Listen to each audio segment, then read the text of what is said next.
diminution with distance. So if you're, let's say you're 3 feet away, well, since it's inverse square, you've got not 1/3 of the power, you've got 1/9 of the power as it falls off. So, and so so 4 feet away is 4 squared, 16. So you got 1/16 of it. It falls off very quickly. So to compensate for that, you can bring the light down closer to your painting surface without having to cover your whole ceiling with light. Okay. Now I use something called color corrected light, which is basically 5,500 Kelvin, and it needs to have a full spectrum. In other words, it needs to contribute full spectrum so that you're having all of the spectrum covered. And to do that, you can get what's called something that has a color rendering index of 90 or above. You'll see it stamped on the light bulb. It'll CRI, which stands for color rendering index, equals 90 or 92. The perfect would be 100. I don't think anything's 100. I think the highest I've ever heard of is 90, I think 97, 98 or something like that. But those bulbs get pretty expensive. They've actually got some 90 CRI index down at Home Depot, some fluorescent bulbs, You can read it right on the package. And I think theirs are like daylight bulbs, but it's the one that they like for laundry rooms. That's about 5,500 Kelvin. Okay. Okay, I hope that helps. Yes, it does, definitely. Okay, so Des has let me see. Let me talk a little bit about the color window here. We're going to make an isolation window, and the idea is to try to match a local color, an area. I can't see the screen. Oh, okay. Yeah. Can you see the screen now? I think it's locked. Wow. I'm trying to look at my screen. I'm not getting anything. Let me see if I can.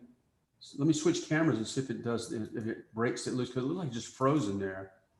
Okay. There. Can you see me now? Yeah. Yes. Okay. So let's see if I go back to the camera. If it'll let me. I'm clicking on it. Oh, there we go. Back to the camera. Will it let me do it? It's very sluggish today. I'm clicking on it and it's like not happening. Okay, let's try that again. Video, camera. We're back to the camera. Okay. Can you see the screen now? You got lips and nose. Yeah, that's it. Upside down, right? Okay. All right. So when I make a window isolation, I want to remove the influence of all the other colors. For instance, this lip here that I'm looking to match the color on has influence of the colors touching it around the edges and around the bottom here. So by making an isolation window, I'm effectively trying to remove that influence so that it's not affecting me. Okay. Now I know that my screen is probably not the same as, or your screen, nobody's screen is probably the same as the reference photo. So you have to kind of allow for that. I'm going to see if I'm trying to lighten up a little bit. And so I made a window here, and the idea for this window is to cover up or isolate or remove the influence. Now, if I had a dark thing I was working with, I'd probably be better served if I had a black or a dark gray piece of paper here. But since I've only got white paper in my hand here, I'll use that. So I'm just going to put the little tack right there. And usually what I'll do is I'll make this twice as big as the target area, because I want to allow for part of this window to expose the target and the other part to show me the test color. Okay. Now I just went ahead and made a test color. I tried it one time and I got pretty close to the first try. I don't know how. It's kind of miraculous. So let's go up in there and look at this and see how it's looking for us. Okay.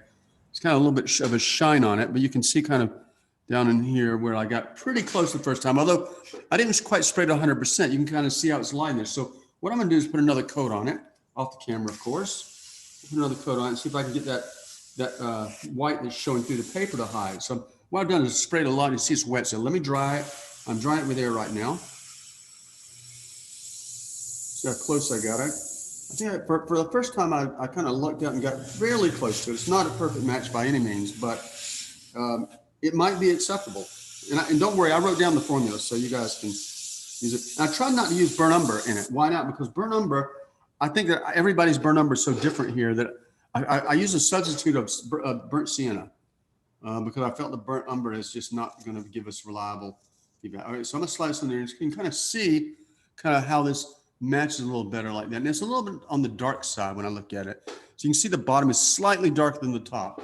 There's also slightly more red in it, where this seems a little bit lighter, a little more orange, or a little more yellow in it, or something compared to these, which means that I could probably stand by putting an extra drop of white in it to lighten it up, and then maybe an extra drop of burnt sienna. Okay, so I'm going to change the formula a little bit to do that. And I'm going to go ahead and write that down. I'm going to show you the formula. You guys can go ahead and mix it. You don't have to match. I will have you match another color, but for now, let me just go ahead and get you familiar with the technique. So here's the color combination I had to get this color. And I'm going to add, let's mark this out and add 7 drops of white and 14 drops of burnt sienna. So this is red violet. RV stands for red violet. Okay, and I should be recording this, shouldn't I? Gosh, I'm sorry, guys. I got to remember to record that. Oh, it is recording. Nope, it is recording. Okay, good. Okay, so red violet, this is white, and this is burnt sienna. And again, I stopped using the red violet because I don't trust it, because everybody else everybody seems differently from the photos I saw. So this is what I made. Now, you could do this in any ratio you wanted to. You could double it. You have 40 drops of red violet, 14 of white, and 28 of burnt sienna if you wanted to. And I put that into a cup. Now you may not have a cup. You could actually put this in the cup of your airbrush if you want to stir it up. But here's the cups I use. Now, I like these cups because they're 1 ounce portion cups, but really any small cup will do. If the cup is too big, you probably have to increase the number of drops you have. Otherwise, it's not going to be mixable. Okay. If you got a huge cup and you put just a little bit of paint in there, it's really hard to get it mixed up. So this is called a 1 ounce portion cup. You get it at paper supply stores. It's when you get the ketchup or something like that in a store, in a restaurant, they have these kinds of cups sometimes. Hey, and they come with lids too if you want. You can find them on eBay, things like that. But 1 ounce. But you can pretty much use anything, any kind of container. We'll do this. Even the cup of the airbrush, mix it up in the cup of the airbrush, stir it up really good. Don't use a cotton bud or a Q-tip. And then, once you get it stirred up the way you like, you can spray it, and that way you don't have to use a separate cup. And I've done that many, many times. You can back flush it to help agitate it a little bit. Some people do that. Back flushing by pinching the nose of the airbrush or pinching the needle, and letting the air push back into the cup and bubble up a little bit. Kind of agitates the paint a little bit and kind of stirs it up. That's another way of getting that to work. All right, so I'll give you guys a few minutes. I want you to cut out a window like it, because I want you to be able to measure your results in case there's any variation in our paint too. So let me show the window on the screen so you at least see it up there. Let's see, there it is. There's the window off here, and I need another magnet, don't I? And let's put this. Oh no, I don't. It's a sticky note. Who needs a magnet there? All right, so guys, go ahead and mix the color up, and I'll give you a few minutes to do that, and then we'll push forward a little more. We'll actually start rendering those lips, los labios. I think Italian's labri, something like that. Italian words have no S at the end. I should pause that recording because you don't need to hear my dumb jokes here. Now I'm recording. All right. So what I've got a gradient here. Now what I'm going to try to do is see if this color will work on that, if I could spray it lightly. And to do that, let's put the window over it. We'll just put the window together like that. I can put it up here like that and kind of slide this along until let's turn it so I don't have any glare on it. I can slide along until my values are the same. And I can try to determine if this works. And it's a little bit too cool, a little bit on the blue side. Try to slide it until the values are pretty close. It's a little bit too blue. So I really can't get away with using this color to make that color sprayed lighter. I'll have to actually have a separate color for that, or I might be able to spray a transparent like burnt sienna over this or something. But I got to be mindful of that. This color right now, I'm going to isolate and keep it to the up on the upper lip. But I also realize that I've got some darker areas here. Now I think what I'll do is usually for lip color and red, the universal shadow color would be red violet. So I'll use red violet here to make these darker shadows in the corners here like this, okay? So the base color is the color that dominates here, which is the one I aim for when I match the colors or try to match it. And then I will come in here with a transparent red violet to darken and maybe give a little variety to this, okay? I'm gonna be mindful that this edge is really rough. You can see it's super rough in here as I apply it. Now, how am I gonna use this? Well, I need a mask in here because it's for sure a very, very clean edge here, where she's got lipstick. Now, if she didn't have a lipstick on, there's actual the transition of the differences will be a lot more subtle, and that edge would be a little bit ambiguous. Sometimes it's hard to see that edge on natural lips. But with lipstick, she's got a really nice hard edge that we can use, and we can actually use the stencil to make that work. So I'm going to go ahead and put the stencil up there like this.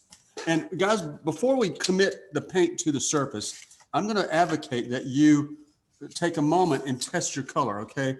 Test your color to make sure that what you've got in your gun is going to be suitable. So why don't you do that right now while I'm lining this up, is spray a little bit on the edge of a piece of paper like you saw in the video, and just get that, hold a swatch up to it, and let's just see, or you can see if you're getting anywhere in the ballpark underneath the window, okay? And then after you do that, I'd like for you to go ahead and put your mask on here, covering the lower lip, okay? I'm gonna line my mask up here like this. I'm gonna give you some time, don't worry. I'm gonna use the minute. You can see that's a good thing we put this in here. You can also use the eyes to line up, except we changed the eyes, so I really can't get away with that, can I? All right, so let's try to line it up. And you can use the edge of the paper. You know where you lined it up before, especially if you taped it to your reference. All right, hopefully that'll work. And then I'm gonna put some magnets on it to hold it. Or tape, either one works great. I'm gonna lay that flap down there like that. Okay, bunch of magnets.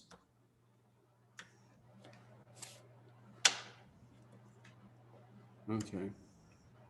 All right, so I'll give you guys some time. Why don't you go ahead and do a test of your paint there like I did with the little window and the swatch there, and just make sure that you're getting it. Now, you got to make sure when you spray it, you spray to 100%. You know, don't just halfway spray it. You make it 2 or 3 coats. You got to make sure it's completely saturated, completely covered, and dry in between coats. It might take you a few minutes to get it done, but you definitely want to test it, because as we remember, our colors may be different, even though it's the same brand, same bottle, even the same lot number, okay? All right, so now if you're a little bit too violet, let's say you're too, which I went ahead and added burnt sienna. Add more burnt sienna to it, okay? So if you're running a little bit on the violet side, burnt sienna. If you're too brown, where there was too warm, you'll add more violet, red violet to it. So if your color's too bluish color or too cool with too much violet, that meant that your burnt sienna was not strong enough to counteract it. So just add more of it, okay?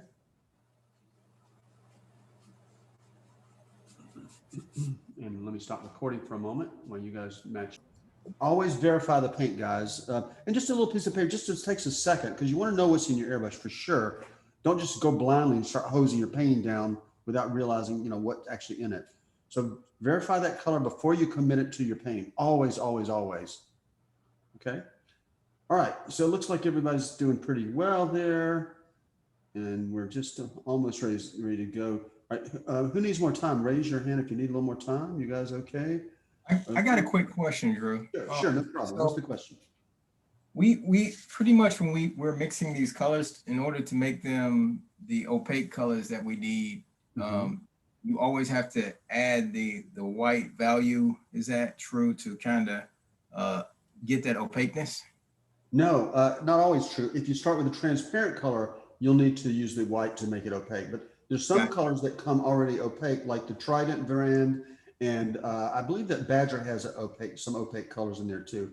But usually by default, airbrush color is transparent unless it says so or states so on the bottle. Okay. You know, so that's a good question. Now, when you add the white to it, you're effectively buffering the color or blocking or limiting. Buffer means limit. I think that in chemistry there was actually a medicine called bufferin, and that term came from, it was aspirin, to help limit the reaction in your stomach, to help supposedly make it less hard on your tummy, I believe. Okay. I think that, if I remember correct. I don't know if that aspirin is still around, but anyway, so to buffer the color is to block it or limit the value, and you limit the value by putting white in there. So what will happen is, when you mix the colors together, you'll spray and you'll start getting darker and darker and darker. Eventually the white in that will stop it from getting any darker. I mean, you can spray it till it's 3 feet thick, and it will never go any darker once it reaches that point. And you can adjust that value by how much white you have in the mix. So if you want it to be a lighter in value, add more white to it. If you want it to be a darker end result, you add less. We just have a very little bit of white in here because it's a very dark color, but it's not super dark. I mean, it's not black, the color we're using for the lips. She's not goth, But in this case, we're putting a little bit of white, just a few drops of it in there to help limit it or buffer the value, keep it from going too dark. Okay. Right. Okay. All right, Marcel, how you doing up there? You getting close to being ready? All right. Okay, so we're all good to go. All right, so guys, I've tested my color, and I'm going to trust that you have tested yours too. If you haven't tested it, be sure to test it before you commit it to your painting. So I'm going to go over to my painting, and I'm going to pick up, and I am recording. Let me get my spotlight bigger on my screen so you can see this maybe a little clearer. Pin it up there. Here we go. Pin it big. Okay. So got it up there, and I'm going to just kind of look it over. I've kind of analyze the reference. So let's take a look at the reference and see what's shaking on the reference. Okay. It looks like just pretty much a solid color. I don't really see any much texture in there. I mean, there's probably some texture in there, but it's so subtle, it may not be even worth pursuing. I mean, I see a couple of artifacts or some strange things there. I see a line right through the center. I'm not really concerned about that line right now. I can add that later. But what I'm going to do is kind of get this. I'm noticing some things around the edge. It's pretty smooth here, but there's a little bumps back in here, back and forth here. So I think I've allowed for some of that in the cutout, but if I didn't, I'll have to come back and scratch these in here later. Okay. I do see a couple of wrinkles in there, but they're so difficult to see. Again, they may not be worth pursuing. Sometimes that happens where you have something that's so subtle that it's not even ever going to be noticed. But if you want to put them in there, well, let me show you how to put them in there anyway, if you do decide to do that. All right. So what I'm going to do to find that, I'm going to mark it just the same way we did the lashes with a pencil. Okay. So I'm going to say, okay, I've got these lines right here. Let's go ahead and mark them here. They are right about, well, I don't think I'm lining up very well. The reason I'm not lining up is because I got these magnets on here and they're preventing my painting from coming down here. I may have to move some things. Okay. You see how the difference is there, but I'm going to guess it they're about right here. I'm going to have to, I think I moved to, or it might be just difference in size of my my reference versus my photocopy. Now I made a photocopy print directly from it. And here's one thing I've noticed that the prints, even on the same printer, on different types of paper are different in size, even the same file. And I'm not sure why that is. I've noticed a 1/4 of an inch difference printing the same file on different sheets of paper. We're talking about overall size, not just the start and stopping point. And I've got a big Giclée printer that does that. And it's really confusing to me. I've actually if I make it perfect, sometimes I have to go in and add like a 1 or perhaps 1% or 2% size increase to compensate for it. Okay. So I'm just going to kind of move this. I'm going to slide this around.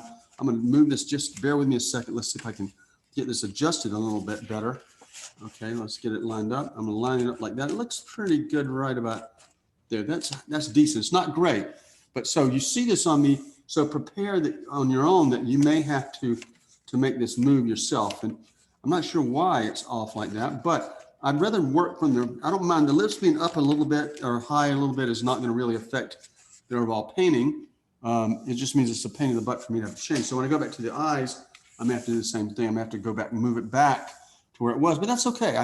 We can do that. It's easy to do now because what I can do when I flip, I can find an artifact or a small dot in here, and I can find that small dot here or a line right here. It lets me line things up. The other thing is these little dots right here and her freckles and things like that make great targets for flipping and lining things back up. All right, so I've got the line in here. I drew it out, looked pretty good. I do have another one coming out right here. Okay, now this is a little problem, right? Let's pin that down. All right. Let me see if I can move it around a little bit and get it pinned down correctly. There we go. All right, so I'm ready to commit some paint to it. So let's pin this back. Now here's why I don't like to flip vertically like this, because gravity wants to pull this reference back down into my painting, and that's no bueno. All right, so to get these lines at the beginning, I'll go in there and really aggressively pursue this. Get in there and really aggressively make these lines like that. Okay, now obviously it's going to be like the hair. Oops, I didn't do a good job of that, did I? It's going to be like the hair where you're just kind of try to draw it in there like this. Okay, let's make some nice little noise.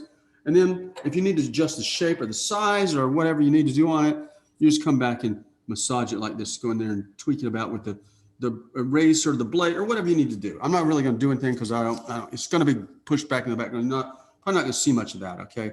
So I'm not worried about it. Let's get this out of the way. I don't want to create some. Now I am going to be mindful of overspray because I don't want overspray to go to the bottom of that nose. So I'll just kind of leave that little piece right there to block that out. Okay. Also, I'm staying pretty close to it. So now what I'm going to do is I'm going to create what is called buffered contrast reduction. Okay. Or BCR. What does that mean?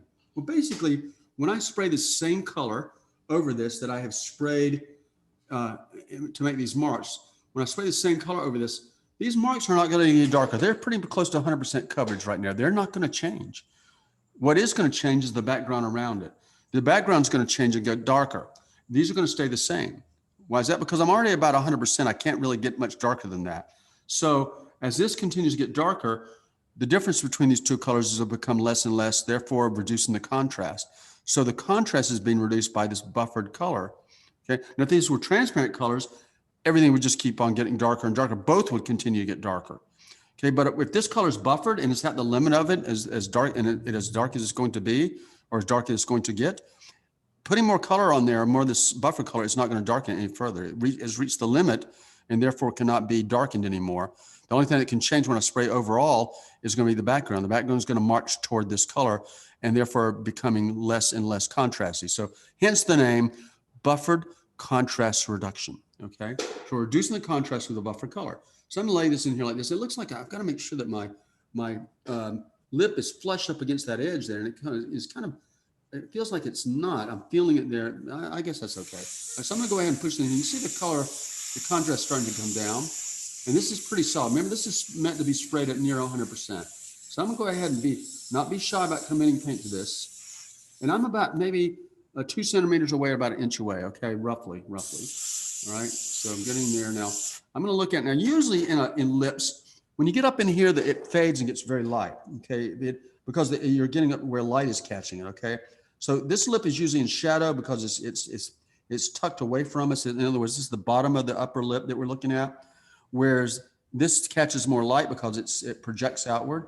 And this, as the end of the top edge of the upper lip is seen here, it actually turns back and becomes more vertical right in here. So it catches more light. So right around in here on both sides, this usually becomes lighter. But in this case, I don't recall seeing a big change in the value right there. Let's take another look at it just in case, but I don't recall it changing very much. I mean, I see that it looks like it's almost the same uniformity from here to here. You see that it's not much of a change. It does get light along here, but I don't see the change that I usually see in other lips. So this is a little bit different than normal. Okay, but be mindful of that in other lips, especially natural lip colors. Okay, so looking at this, I realize I can go ahead and commit more paint to it. Just move forward a little more.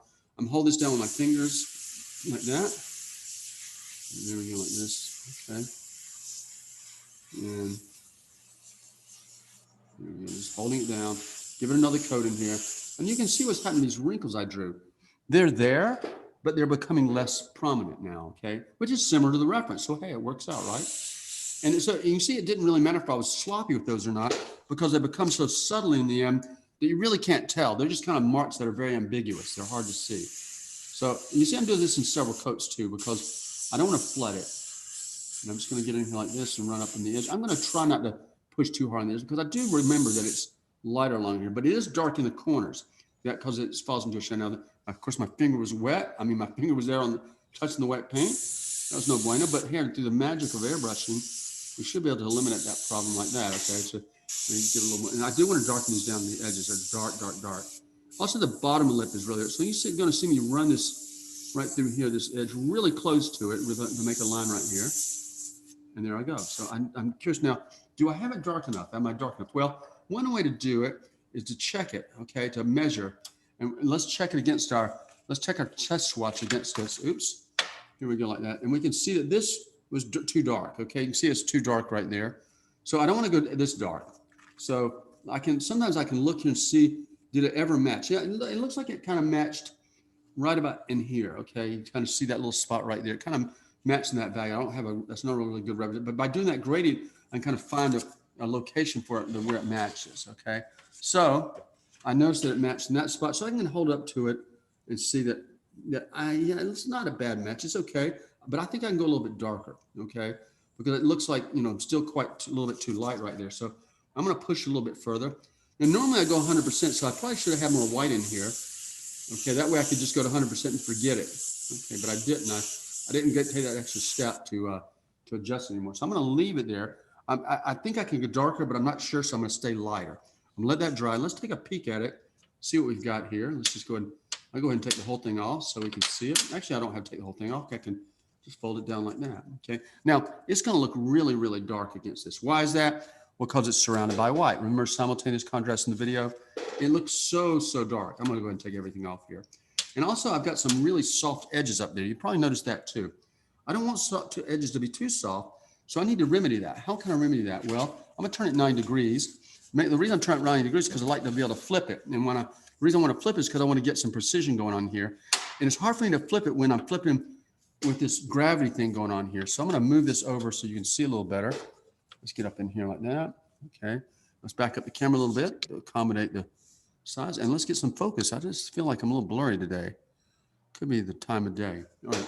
So what I really would like to do is get in here and fix a couple of things. Now, again, I can see the deficiency in my position and everything. It's really not working fine. I need to see when I flip it back and forth, you can see my lips moving, not in a good way. They're kind of moving all over the place. And look at this, I'm dipping into the wet paint right there. How about that? Okay, so 2 mistakes at once. All right, but while I've got it here, before I deal with that other part, I'm kind of looking here and see what's going on. I'd like to remove this matte reference material and try to reposition it. Again, I feel like I was just maybe I was hurried or something like that, but it didn't really line up. So I'm picking up the reference, taking it off right now, completely off. Okay, and I know you're thinking, what about this part, Drew? I'm not worried about that. Remember, if you don't see me worried about it, then there's nothing to worry about.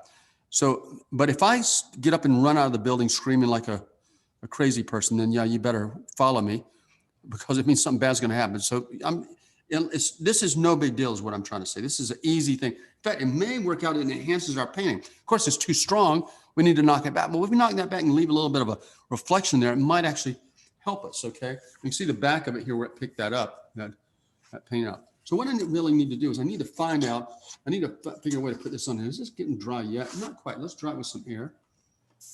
It looks super dark, as I said, because it's surrounded by white.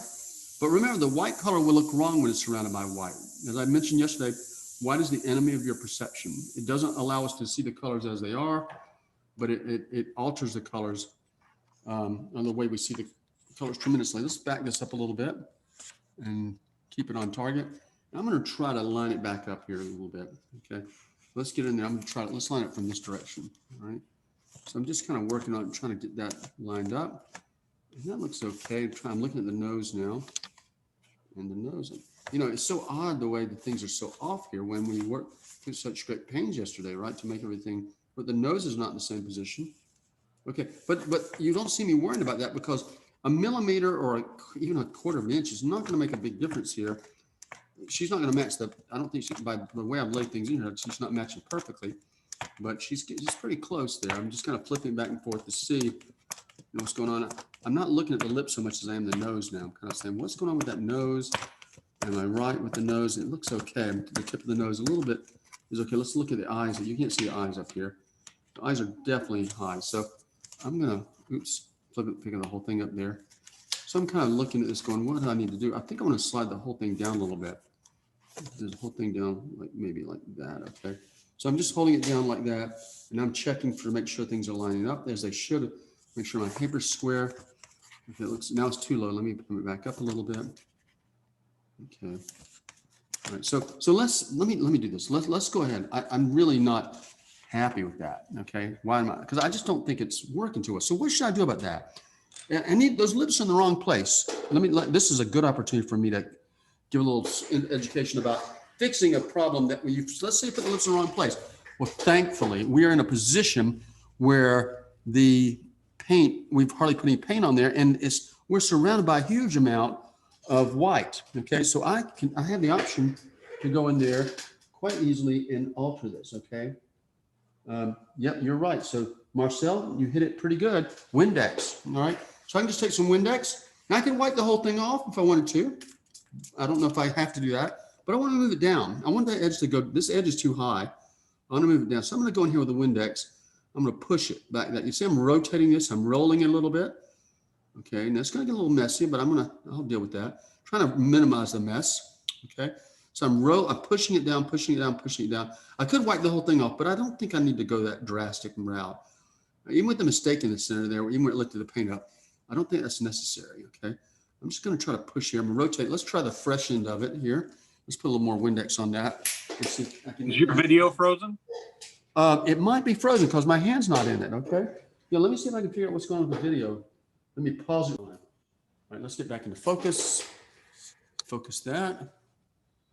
And speaking of focus, Des, I noticed that your camera's out of focus. I don't know if you've addressed that or not since then. I just remembered that.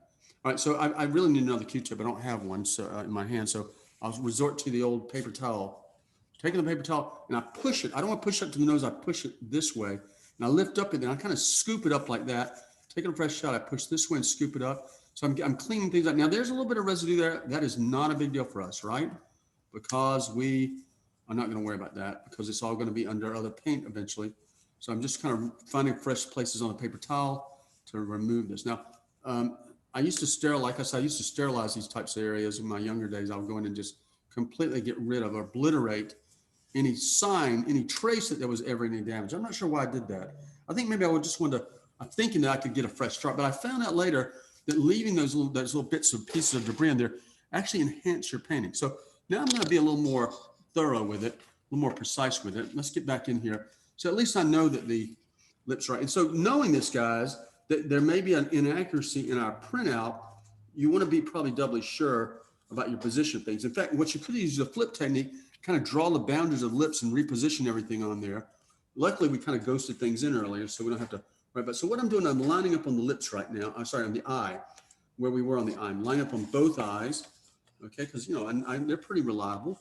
And I'm kind of checking things to make sure it's all square. I'm turning the reference material, rotating it to make sure that it's square with the edge of the paper, okay? Because before it wasn't. All right, I got some magnets on this, causing a problem too. All right, so that looks okay. Let's check it again with the eyes. Not quite lined up yet, are they? Okay, so checking again. Okay, now the eyes are lined up. So the eyes are lined up pretty good. I'll throw a magnet on there, okay? Just throwing a magnet on there to make sure that life is going to take care of me. All right, so now I want to mark things. I really need to mark. So I'm going to rotate it back. Oh, man, I rotated just the reference and not the painting. That was smart. Now go back, reset, find those marks again, okay? And I've got tape down. That's also interfering with me. That's the problem. Okay, so let's back the camera so you kind of get a better view of what I'm doing. There we go, so you can see a little better. All right, so I'm trying to do, I'm looking at these highlights I scratched in the eyes, and those give me a better clue or more precise location we line up. So once I line it up with this, I'm going to look at the top and rotate this to it is square along the edge. You really can't see that from here, but the edges are square. These edges right here are square with the painting. I want to make sure because that knows that it's at least in it's lined up as far as the rotation goes. Okay, so looking at that looks okay. It looks like I've got somewhat of a pretty good line on it. Okay, and up the top that looks okay too. So now I'm going to go ahead and take that down. Let's go ahead and push the tape on at the end. Okay, now here's another thing. I'm going to be working. I'm going to flip this back a moment, and I'm going to try my best to mark this with a pencil. Okay, it shouldn't be hard to do. I can see my nose isn't quite that off. My nose isn't off that bad. Okay, I thought it would be more off than it is, but I tell you what, my nose is certainly a little bit to the left. I might have to get rid of that, but my lips were pretty horrendous. So I'm going to mark the lip. I'm just go ahead and draw that in there. Let's flip it back and forth. Kind of draw those lips like that. You know, the corner of the lip is now moved down to there. Comes up like this. You see, now I have a better idea of where the lips live. And actually, I was hoping I'd make sure I removed that. Now, you won't have to do this. Why not? Because you will line it up first correctly and better than I did. Okay. And so this is probably another way to underscore the fact that a stencil doesn't always make everything easier. Sometimes it can make it harder. A lot of people have the view that if you have a stencil, it's cheating and the painting is so easy. You just spray through the stencil and you're done. But nothing can be further from the truth because, as you can see, the stencils cause us a little bit of trouble. I think we may have been better off, or at least I may have been better off, going right to the drawing like this. And what I'm doing is using the flip technique to draw in the outline of the lips. I think that might have served me better. But hey, we are where we're at, so I'm not going to whine and complain about it. I'm just going to make sure that everything's lined up. And there's the corner of the lips. So that looks pretty good. I feel like, hey, I'm in the ballpark. I am concerned about this nose, though. When we get to the nose, I'll deal with that. But the nose looks off because I'm seeing the edge of that nose should be right here. You see that? And the edge of this nose should be about right here, according to this. And maybe my image was rotated or something, but I marked it. And this is slightly done, so I could wipe that off. So now I've got that done. Let's go ahead and go back and take the stencil, which I happen to have in my hand right here. and lay it back on there. Now I should be able to line it up pretty easily, right? I've got a pencil mark that helps me. And let's see if I can make things happen here. So I'm just gonna trust the pencil because the pencil was what I used, and I used that against the reference. Okay. All right. So let's kind of line up like that. That looks pretty good. I feel like my reference material, my lips in here, sorry, on the stencil are actually smaller than the reference. Okay. For some reason, it looks like the lower lip is further down. So I may move things around, but right now I just want to get the upper lip on there. So I'm going to use the upper lip drawing. I'm going to say that's good. And I'm going to check everything out and make sure it lines up. And I'm just going to put the paint back in. So you know what we're doing? I'm trying to make everything true to the photograph. Okay. Everything else is really not to be trusted, especially this thing. And I printed this on my other printer to make sure that, and it looked like it matched, check the eyes and everything. But when you get really down to it, it's not a perfect size to the other thing. And look at this difference. So you can see the white sticking out. I'm not worried about that. This white gets overridden by the paint, as you'll see in just a second. The paint covers up. All these edges are going to go away completely because this buffer contrast structure will actually fill that in. So I'm going to hold this down. I might want to put a magnet on that because remember I started getting soft edges a moment ago. So a magnet or hold it down. The other thing you can do is take a stir stick while you're spraying and hold it down like that. So take the stick and pretend it's a stir stick, hold it down while you're spraying. That'll keep the edges a little bit cleaner too. But magnets are wonderful. Hey, and they're supposed to be therapeutic, although I don't know if I believe that or not. But anyway, they're good. They make your painting happier if they don't do anything else. All right, so just go in here like this and just spray, spray, spray. Hold it down, hold it down, hold it down. Now this edge you can see is going to go away because this is a buffer color. And it will go. So I'm going to spray here like this, spray here like this. All this stuff in here is going to become reduced. Now, I may intentionally leave some of it behind. I may leave it somewhat visible, but I could totally get rid of this by just continuing to spray until the contrast reaches 0. Okay, in other words, if I keep on saturating this and covering it, eventually there'll be no difference in the colors that were originally on there and the new color between those two. And it becomes solid color. And that's pretty solid right now. I mean, it's not very visible when you look at it. It's not, the other color is not very visible. Let me zoom in a little more so you can see it, see what I did. And let's lighten that up a little bit too. I feel it's running a little bit dark. All right, so you can kind of get a sense of it there. Kind of how that looks. So it's a little bit on the low side. Okay.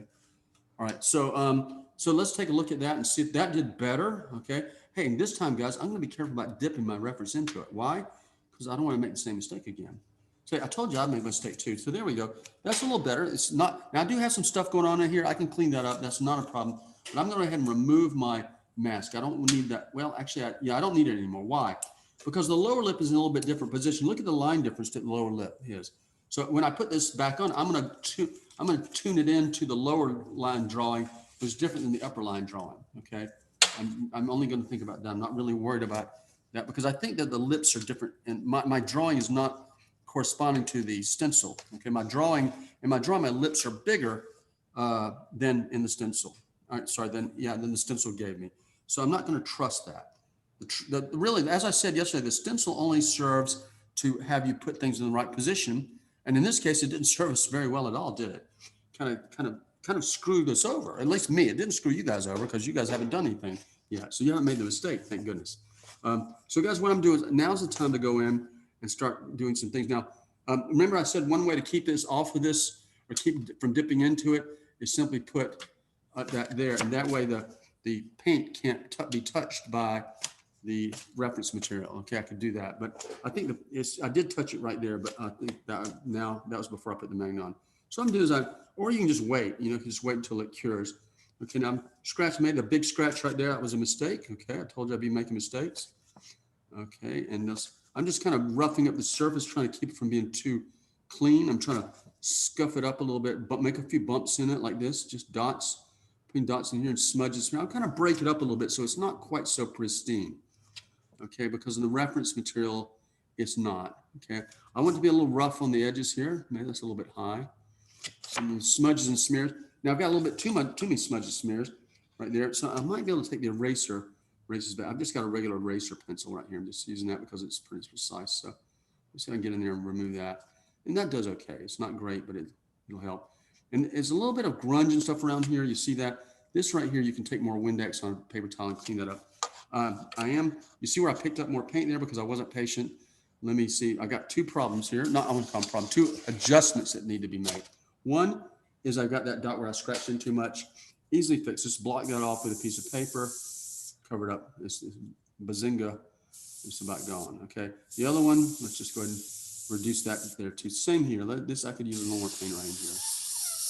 All right. I'm freehanding. I'm staying really close here because I want to make sure my overspray doesn't run out into everywhere. And the last thing I need to do is just clean up with a paper towel. So I take the Windex. I wish I had more earbuds here, or cotton buds, or how do we call them? Q-tips. I try to refrain from saying Q-tips because our friends in Europe don't always have access to Q-tips. They have cotton buds or earbuds. Okay. All right. So I'm going to take a little piece here. Now, one trick you can do is you can take this and wrap it on the tip of your dowel. Okay. There's the dowel right here. Wrap this wet piece of paper towel on your dowel. I might hit it again with a little Windex like that. Okay. And once I've got that on there, then I can go in here and maybe be a little more precise. I'm trying to avoid getting in there and smashing into my painting. So like that, I can go in here and I can clean up pretty good like that. I just kind of rub over it, maybe rotate a little bit to get a clean, fresh side, but should be enough to get me going. Okay. So you can see I've got a little bit of stuff coming down the lower left. I'm not worried about that. Why not? Because it's going to have paint on it in a few minutes. So I'm not really sure about it. So I'm moving this. If I need to move an edge, I can do it that way too. So I think that's a pretty good stopping point. Okay. So I'm going to stop right there. I may go back in here and do some of this to the nose too. You know, I see some places in the nose that maybe, so while I've got this little wet paper towel in my hand, you see me moving some things around, maybe move the tip of that nose a little bit, kind of do some things there I'm sure I'm going to move that nose. That nose to me was not positioned right. So I'm pretty sure I'm going to move it. So pretty much just wiping it all off, all of it coming off there. And I think for me, you may want to do the same eventually, but I think remember we didn't commit much paint to it. We just kind of marked it yesterday where we thought it would be good. Okay. So what did we learn from this lesson? We learned that I make mistakes. And secondly, that you need to measure your stencil and put it on your reference photo very, very carefully to make sure that you don't have any issues with the size difference. Now, if the size is different, doesn't mean you have to give up the stencil. Stencil's still useful, but you just have to mark it like how it's good for the eyes, but then you may have to shift the stencil like I did to accommodate the position of the mouth. Set your position of your elements with the reference photo and the flip technique, then move the stencil to that. Let the stencil be a subset of the position of the reference material or the lines laid out by the reference material. Okay. So any questions about what I've talked about here just now? You guys are about ready to try this, I guess, right? Okay. So I'm going to stop talking and I'll start recording and I'm going to let you guys do this. Okay. Does anybody have any question? Oh, okay. So yes, you do call it Q-tips in Norway too. Great. That's good to know. I remember being in many other countries like, what's a Q-tip? But I think even in the UK, they don't call it Q-tip. Anyway, so guys, good luck with this. And I'll be around if you have questions. Let's just go ahead and see what happens. Don't worry about overspray on the lower lip because you see we're going to get more paint on that shortly. Okay, so I'm going to try to line it back up. So as I said, even with the stencil doesn't do all the work for you. And in my case, it made the work more difficult. I probably, like I said, would have been better off just drawing it out first and then putting the stencil on that because it's printing and things like this. A difficult thing. And, you know, I use the exact same file and I even went in Photoshop and lined it up on top of it. But I think because I used a different paper for this, it printed different. Who knows? I will investigate that and get to the bottom of that and find exactly what the heck happened here, because it definitely doesn't make sense that the size should change from the same file. But hey, that happens. So we just have to adapt and move forward.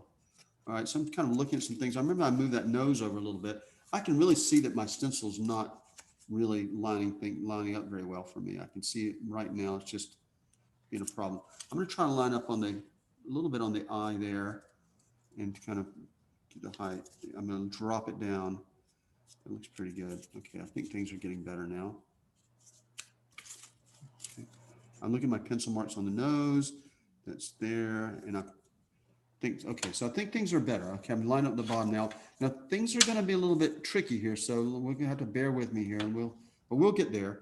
Particularly, I'm concerned about lining this upper lip onto the where the upper lip was. And so for this, I'm going to go ahead and detach it. Why is that? because I know that this, if I line this up, it's going to stick down too far. So I've detached it.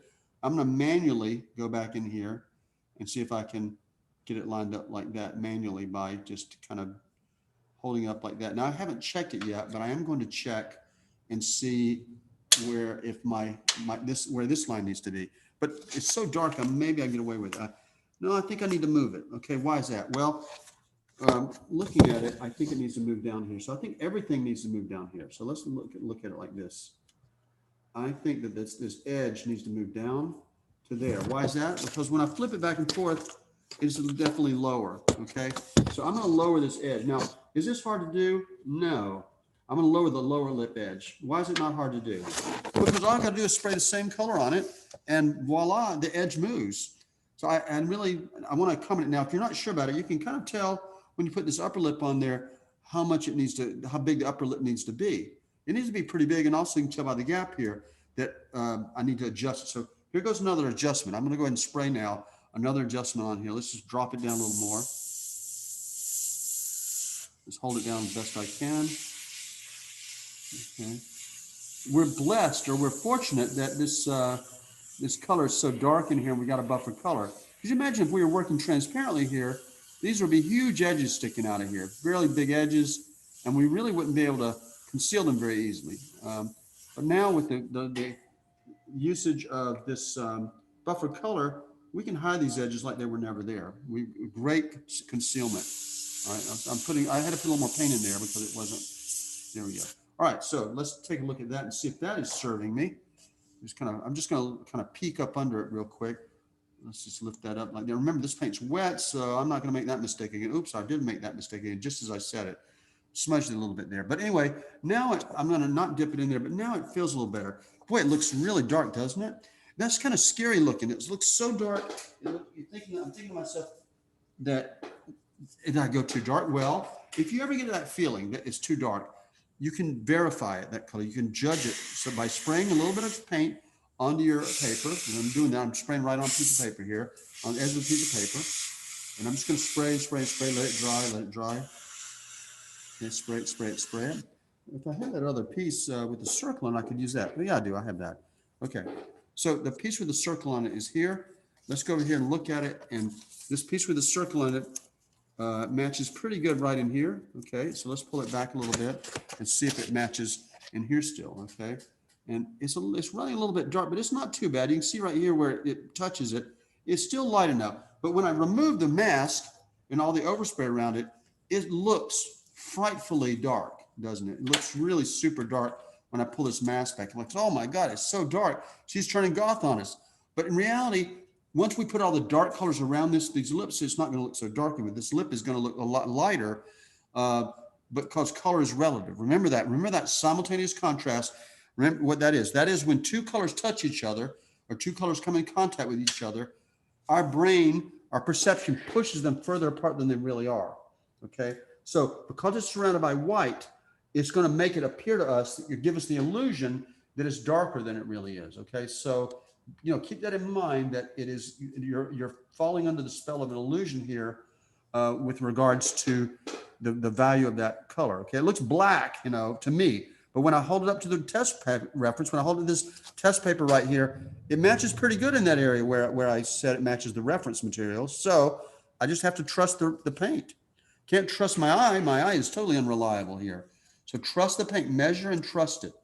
Okay, I'm gonna keep that folded back so you can see it. I think I'll also lighten up the camera to see if I can get something a little more representative of it. There we go, a little bit like that. See how white? Yeah, that's a little better showing. The camera doesn't give us the range our eye does. It doesn't see everything. It sees some things our eye doesn't, and some things that our eye does. A lot of people say there's no substitute for the eyes, and don't copy photographs because the photograph doesn't see everything, but the photograph does see some things that we don't see. For instance, it renders colors and shadows and sees things that we don't see in shadows. It also can freeze motion. There's a whole bunch of things that the camera can do that the eye can't do. So it's not a tool to just throw away. There's a lot of artists out there that say never use the camera, paint from life and all that stuff. But in reality, I think the camera is a valuable tool, and it enhances your artwork and opens our world up to more things than we would see with the naked eye. Okay. I'm going to pause for a moment and let you guys. One thing I'm going to draw, I need to make sure I'm drawing in the lines because there's some lines in here. Okay, you see, they're pretty obvious. They're, especially over here, they're pretty dark. I notice I've got some interference from these pins. I'm going to actually kind of pull these back a little bit. Let's just pin that back a little. I'm going to, because these are interfering with my flip method. So I'm going to lay this down. And what I want to do is I just want to get these lines in the lips there, these wrinkles in there. They're pretty significant. They're thicker than the hairs on the, or the lashes. And by the way, speaking of lashes, guys, I saw some great images coming. You guys did a great job yesterday. Although I'm going to say that some of the lashes got a little thick. So you may want to address that. You may want to get in there and scratch your back a little bit to get rid of some of those thick lashes. I see some lashes that were super, super thick. But generally, everybody did a fantastic job. I was really proud of you guys. I don't think anybody's work sucked. Nobody did terribly. Nobody failed. So I'm going to say that, you know, it was a very successful day for everybody. And I'm glad to have been a part of that. So we're just going to go ahead and put some boundaries in here, just kind of rough it in there like that. Just rough, nothing too extreme. Okay. And now I'm going to pull that back. I'm going to put my guard in here. The reason I put this guard in here is because I want to manage the overspray. Now, what happens is, tell you what people usually do first. People usually paint the first thing or the most obvious thing they see. The most obvious thing they see here is this lip. Okay. Don't do that yet. First, put your texture in. Remember how we did with the lashes, where you get your lashes in, then you put your background. Well, consider this lip color the background. We need to put these features in here first, and we'll do that. We'll do it just like we did the hair, except instead of the tool we use with the split paper, I'm just going to freehand that in there. Okay, I'm just going to freehand it in there like this. Just grab a couple of lines like this. And it's going to rough it in there. And then I'm going to come back and refine that with a dowel or blade or something like that. I think this is probably easier for me to do that. So I kind of roughed it in there. Let's see if I have anything else I can throw in there. I got something going on right about in here. Let's just put that in there like that. A couple of dots in here. So there's basically lines in here. I want to put those in there. And I think there's the only dark lines in. There's some dark lines in here. I want to kind of put them, you know, notice how big these are. These are huge, aren't they? Let's see if I can get that moved out of the way. And there's another big one right here. There's a big short one, and maybe one over in the corner. That's kind of running out of room right there. So then I'll take my dowel. We'll try the dowel first, okay? And see if I can clean some things up and make this come to a tapered end. And that dowel's not working. Worth the darn is it? Let's try the blade, but I don't have the blade. I can't find my blade, so let's try the eraser, okay? I don't know what I do with my blade. It's not on my table. All right, that's working okay, but I think I'm going to have to come back with the blade. But so now I'll go back and refine it. Let's try a little spit on it and see if I can get it to come off with the spit. Yeah, the spit works, but it's still kind of wet and smearing things around. But it allows me to create some harder edges in some of those places, and that's what I'm trying to do here. Get some harder edges there. And this is a super hard edge coming through here like that. And it comes to it's important these taper to a point, just like a lash. That is pretty awful. Let me go grab my blade, because that's just not working for me. If I find it, okay, not there. My blade is like run away from me. Looking around for it. It shouldn't be so hard to find. All right, if I can't find this blade, I'm just going to get another one. All right, I tell you what, let me go find the blade. In the meantime, you guys can go ahead and do what I did. Just go ahead and lay this in here. Like, oh, wait, there's the blade. I found it. Never mind. Okay. Hold on just a moment. Okay. So guys, I'm going to get in the blade. I'm going to try to scratch off a few things. Now, some of the paint you got some older paint, it will scratch off with the dowel very easily. But this blade is what I have to use for now, because obviously the paint is not doing at all what I'm asking it to do. All right. So I'm getting here and scratch this off like that, kind of let that come to a tapered point. That it might have been more efficient to go ahead and use a split piece of paper. And I actually damaged my paper right there. I got my angle was too steep with the blade, but it's in that texture area, so it won't be noticeable. Okay, that looks okay. Maybe a little bit more here, and kind of refine some of these here like that. I really prefer to use the dowel here. Why? Because I think the dowel is going to give me something different. So let's go in here and try the dowel again. I put a little saliva on it right there, or you put some Windex, and that's allowing me to carve up things a little bit better. You see, it's a little bit cleaner. I make more changes here like this. And let's push this through here like that. Okay, you kind of see I've got a few artifacts and things remaining, but nothing too serious. Main thing try to get this to taper right here. In the tape, try to get this into taper. So I'm pushing things around here, shoving paint pretty much. Like that, okay. And let's make this line thinner. Like that, just get it thinner like that. I am pushing that paint around, and these can pretty much stay where they are. They're not so bad. Maybe that was a little bit too long. I can leave a little bit of debris on here because this is going to get colorized later, okay? It's all going to get some color on it, so I can leave it.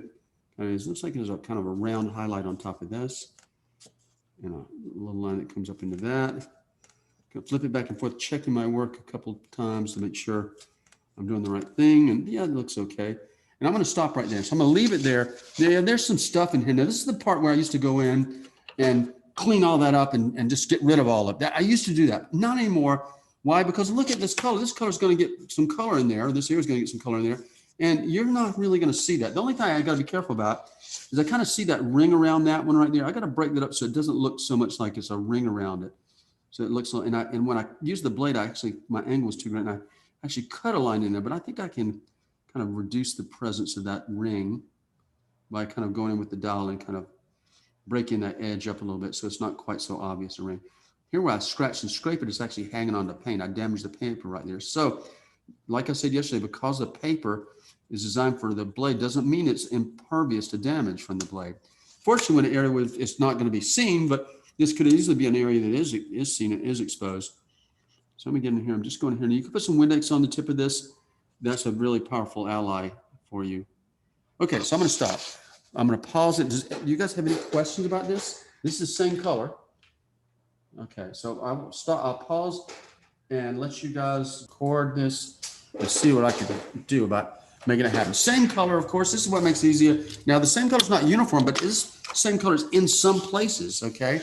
Particularly, it's around the edge here. I see it pretty heavily around the edge, but it's a fade. That's why I didn't do it yet. But before I do that, I want to add some texture right in here. So I'm going to spray a little background in here like this, just like that. Now, it said don't put the background before you do your texture, but I'm actually going to use the background for texture. And let me show you what I mean. When I put the background in here, now I've got something to scratch out against. So that's not going to work very well. I'm going to take this this eraser here. I can scratch out. I can actually remove the paint like this. I can go in here and remove it like that. That's kind of a coarse way, but actually I can create texture like that by removing some but leaving some behind. So I'm going in here and trying to scratch that out like that. And I think I'm going to get in there with my dowel, put a little Windex on it, and see if I can scratch out a few things like that. Okay, and then a little bit like that. Just trying to pull that out of there. That makes such a difference, doesn't it? Having that Windex on the tip of that. So I'm going back in here and just kind of lightening some things up, adding some texture. I see some little dots and things like that in there. Just kind of give it a little bit of some noise, really. I'm putting noise in there. And there's a smooth section in there. Let's kind of void that out. When I say void that out, it means remove the paint, basically. All right, so you can see that's coming out. That's nice. Works great with a little help from my friend, the Windex. Just dipped in the tip of it, and now it works great. But there's a risk that it becomes like finger painting, where you just shove things around, and it ends up looking like you just shoved a bunch of mud around on your image. That's the danger of it. So be careful. I'm going to see also leaving a little bit of a dark edge around some of these shapes. I don't know if that's going to really hurt me too badly, but I'm aware of it, that I've got a dark edge, like a ring around some of these from the paint being shoved around. I'm going to go back and see if I can remove it like this. I'm going to try to remove those dark edges with this dowel. The dowel's kind of drying out now a little bit. Okay. Anyway, so that's how I got that started. Now, once I've done that, I'm flipping it to check and make sure everything's in the right place. Now I'm going to go back and revisit it again with another layer. What that layer is doing is pushing things into the background a little more. All right, so I'm going to push along the edge here, like that. Okay, flip it back and check, make sure I'm okay. Now I'm going to stay out of this area because you see it's a little bit different color there. So I'm going to stay out of that area. I am going to go back to this area right here. And I notice I'm obliterating my highlights. When I do this, I am losing my highlights. That's okay though. I can always bring them back. It's easy to bring back. Put a little here. Let's put a little more color in here. I don't want to go too much in here because it's a whole different color, but let's go back and stay along the edge here. We'll go along the bottom here, just really close. Don't go, how dark is that? It's pretty dark. So I think I can push this color a little bit further. Kind of work my way up the side here like that. I'm trying to stay in the frame. It looks like it's starting to get a little blurry right there too. I may have to deal with that. All right, so once I've done that, that feels pretty good. I do see some lines over here, so I'm just going to freehand those. Okay, let's just freehand that one. I missed that one for some reason. And some other ones like this, a couple lines like that. Okay, now this is, I gotta be careful because this is not the right color for this section there. So I'm gonna put, but over the edges, these edges I can get away with. So I'm gonna go ahead and put some background there. I feel pretty good about that. And let's kind of push into here a little bit. I don't want to go too far. And I'm going to push right along in here to soften that edge up a little bit. I don't want to be so hard. There's kind of a shadow down here. You can probably see it. This upper lip has a little bit of a dark shadow on the lower lip, and it's a little bit soft right there. So therefore, I'm going to go over it. Okay. Now, having done that, let's just move this stuff out of the way. I'm going to go ahead and remove the mask. Why is that? Because a lot of this other stuff is just in my way. I need to get it out of the way. If I'm not going to spray immediately, I don't really need it. Now I've got a little bit more clearance here, and I can do a few more things to it. Okay, oops, I lost somebody. Let me bring him back in. Larry got kicked out again. Okay, let me get him back in there. Sorry, Larry. Okay, Larry, you back with us? Larry, are you there? I know he got kicked out a moment ago. I see him trying to come back in. Okay, Larry, are you with us? Okay, I hope he got back in. Let me see if I'm trying to see Larry. Larry, are you back with us yet? I don't see him on the feed. Let me go back to right there. Okay, good. All right. So guys, what I'm doing here, I'm just going back to him. Oops. And I'm just going to void out some of these areas that have a highlight in them. Okay. For instance, there's a highlight next to this dark spot, and I've just kind of filled that in. So I'm going to take my Windex on my dowel. I'm just going to neatly go in there and kind of void that out. Now, if you can't get it wide enough with the dowel, you can with the eraser. The eraser can clean it, but that eraser's not very sharp. You can see it's kind of dull.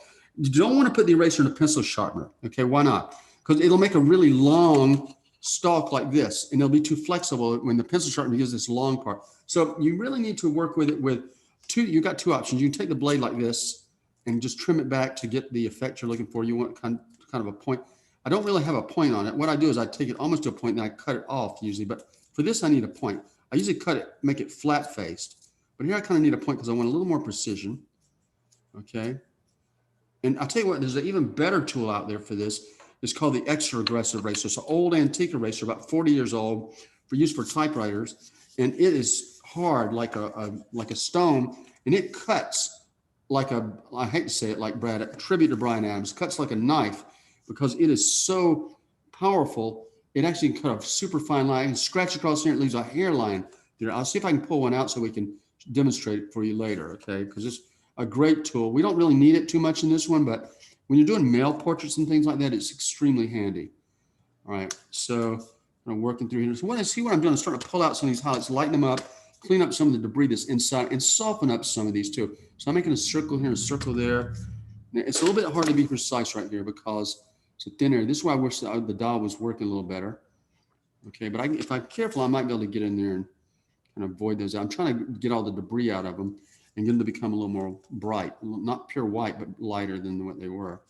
Okay, and so in the overspray down in here on this side, I work in the overspray and start pulling out some of these shades. Let me try the dial. Since I got overspray, I might be able to manage that with the dial. So I'm in the overspray making circles, and that actually might work. Okay, little circles with the dial. So the dial is going to let me use it here. And I love the dial when it's working, but again, the paint is the paint. All right. I think the dial works for Trident very well. The paint Trident mimics this color, or mimics this Createx somewhat. I've had to use it when I was in Australia. We didn't have any paint. I didn't have any Createx paint, and somebody had some Trident. We tried it, and it actually allowed us to scratch on it with the dial like that. So that might be an option for you too, if you can get it. It's actually a nice paint. It's not a bad paint at all. Now, somebody asked me a question about the Badger paint, Golden. They asked about Golden. Why don't I use Golden? I love Golden. Golden is a really good product too, but it's glossy, okay? The paint is glossy. Why do I have a problem with that? Well, if you ever try to match a color and you're looking at something glossy, it's really hard to tell whether you're looking at the reflection of the paint or actually looking at the paint itself. So I really find that hard. Same with the Badger. The Badger's got a very glossy finish to their work or their paint, and it doesn't work very well. Now, I want to point out a problem right here that's not yet fixed. See that round edge right there? Mine has a corner. I'm going to show you. Bam, corner. See that corner right there? That's no bueno. What can I do about that? Well, I think the best thing I do is try to carve it off, try to shave it off. So I'm going to take this thing, this dowel right there, and see if I can shave it. That's not working too well. Let's try the blade and see if I can make the blade do something here. All right, the blade will work. Okay. So I basically just shaved it off to improve. And I didn't fix it 100%, but I improved it. I'm looking over here and seeing a couple of bad lines too. You can't see it from here, but let me back up the camera. I've got a double line here. The correct one is the upper one. So what am I gonna do about that? Here's what I'll do. I'm gonna include the both of them because I think the top line, the top edge represents the top of the bottom part of it. I'm just gonna hold this mask right here and let's find a curve that corresponds to it. I don't think that does, but let's just get in there and put it on the pencil line. The pencil line's reliable. Okay, and while I'm at it, let's go to the other side. Do the same thing. Let's just right on the pencil line. All right, like that. That way I've got things in the right place at least. She's got a little smirk.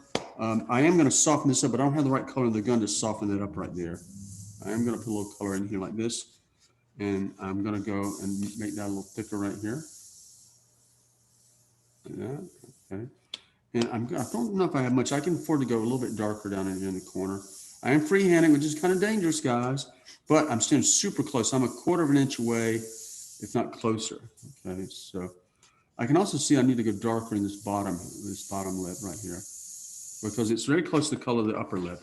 You see that? It's very close. So I want to make sure I'm close to it. It looks like there might be a hard edge right here. I don't know if you can see that, but there's a hard edge.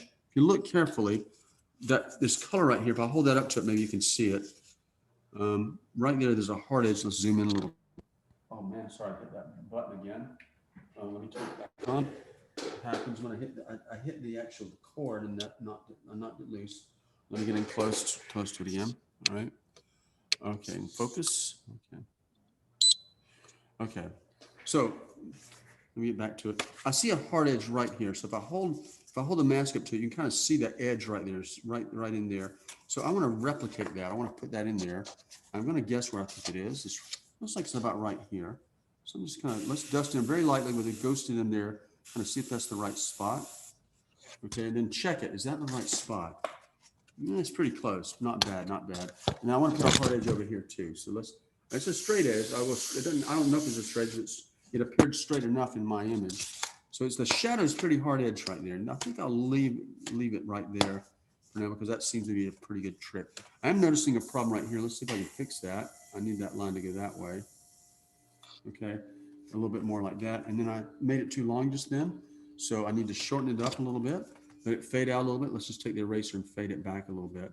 This is not quite so prevalent. And I think that's better. Okay, this one probably doesn't need to be there. Or at least I need to knock it back a little bit. When I say knock it back, that means reduce its presence some. And then lastly, before lunch is I'll hit this a little bit with the dial, make some little sort. Now the dial sometimes let me work, but look at that, it's letting me use it. It's kind of shocking because the dial's usually decides not to work. It takes a whole day off and doesn't work ever.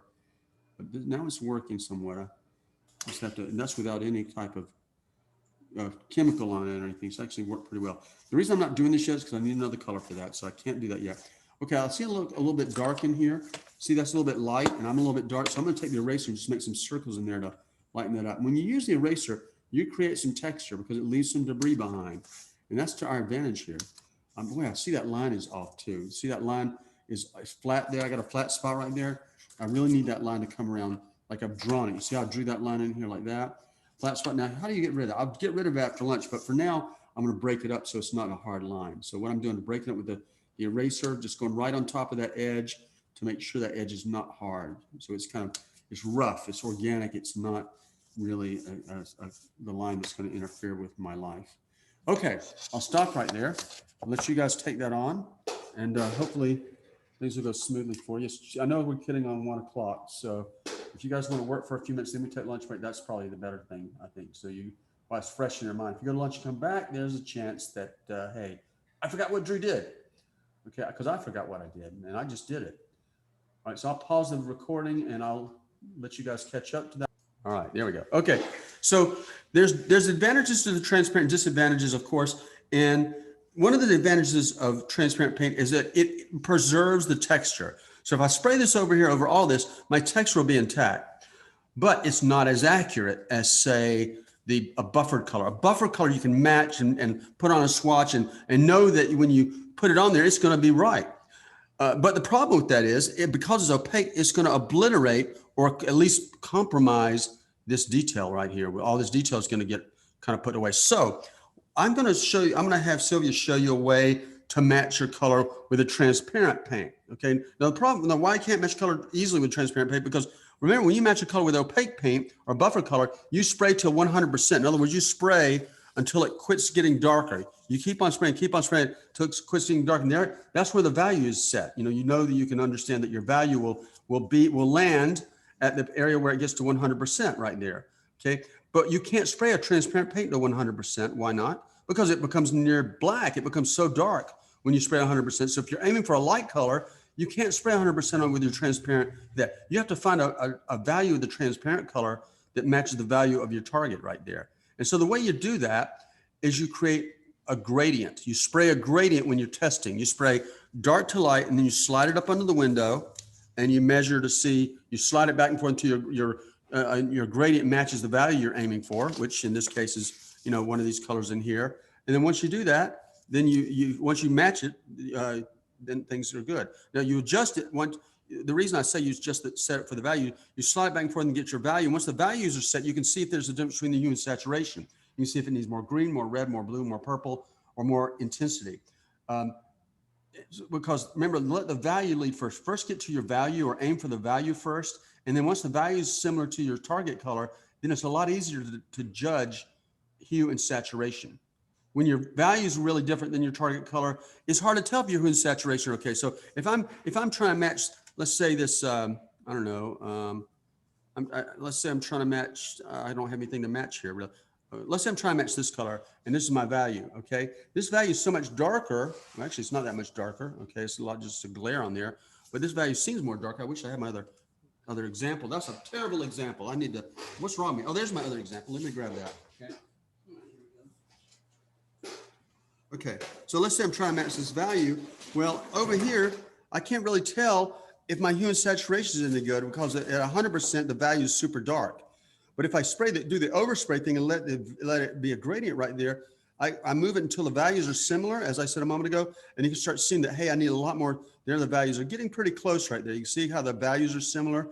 Now it's very obvious that this has way more saturation of red than this one down at the bottom, okay? So once the values are similar, you can see more, okay? You can't see it when the values are different. You can't tell how much red is in there. Same when it's too light. It's hard to tell if it's too saturated or not saturated. I mean, I can see that it is, but it's harder to tell like that. But if you can get the values to match up, like slide there until the values are very close to each other, like I'm looking at this spot between my fingers, okay? Once that's kind of established, you've got a much better chance of hitting that on the money. Or now I can see, okay, I've got a much better chance of making a call or an evaluation that will give me the information I need to make it work. Okay. All right. So Miss Sylvia, we're calling you in here. I think she's hiding from me. And what we want to do is, I need this color, and I want it in a transparent. Okay. Because transparent is going to preserve all this texture and stuff that we've got in there. So I'll start with a cup.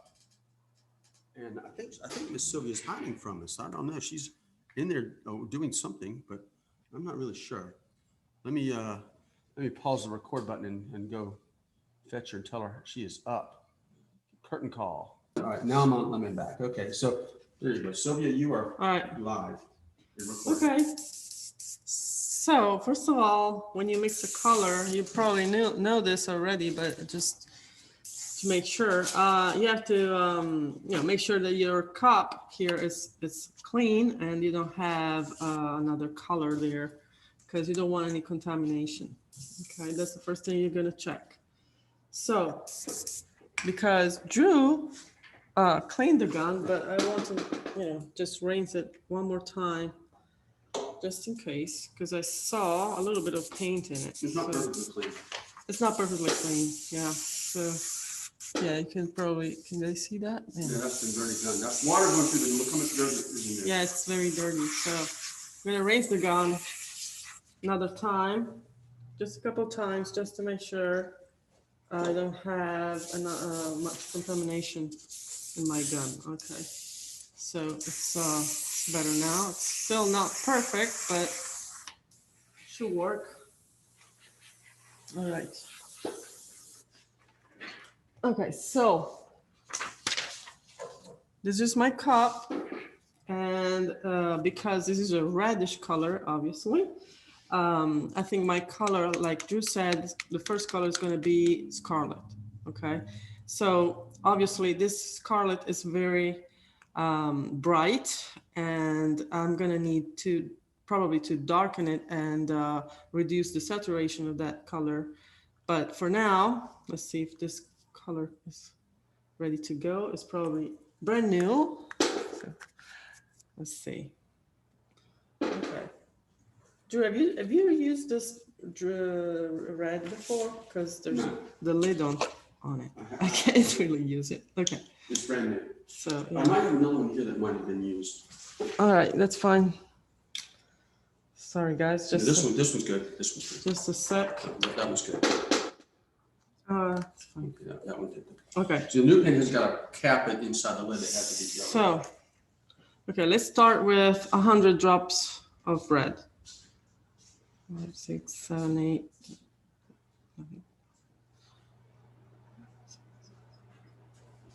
20, 30, 40,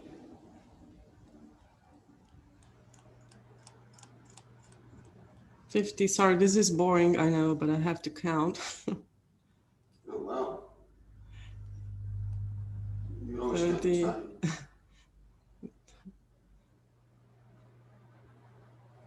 80. Almost there. 90. 7, 8, 9, 10. Okay, should be 100 if I'm right. Okay. All right. So obviously, so this color is going to be transparent. So you can see that it's obviously too light and too bright compared to the target color. So what I'm going to do, I think I'm going to use here, I can choose actually, I think I have two choices. So when I do this, I have to ask myself, what do I need exactly now to make this color be closer, as close as possible to my target color. So in this case, I know that my color is not bright, it's too bright, it's not dark enough. So I need a color that is a little darker, and in the same time, I want to reduce the saturation. So to reduce the saturation, I need to use something that is probably on the opposite position in the color wheel of the red. Okay, so the opposite of red is, as you know, green, right? But if I put just green, I'm going to reduce the saturation, but I'm not going to darken it. Okay, so actually we have a color that is basically a greenish color, and it's dark at the same time. So I consider it as a dark green, okay? And that color is sepia, okay? So what I'm gonna do now, I'm gonna be very, very careful because I don't want to go, I don't want to go too far, okay? So I'm gonna put just maybe 3 drops for now. Okay, so 3 drops of sepia and 100 scarlet so far. Please write it down because I'm not writing it down. Okay, so I'm gonna mix these colors together. So I'm trying to go slow because I don't want the color to change that much. Okay, so I know that this is probably not enough. Okay, but I want you to understand the process and how I do it. Okay, so I can already see that this is not, dark enough. So what I'm gonna do is to add more sepia. Okay, so I say 3 and 4, 5 more. Okay. So maybe you're thinking, okay, but how do you know how many drops you need to to get to the target color?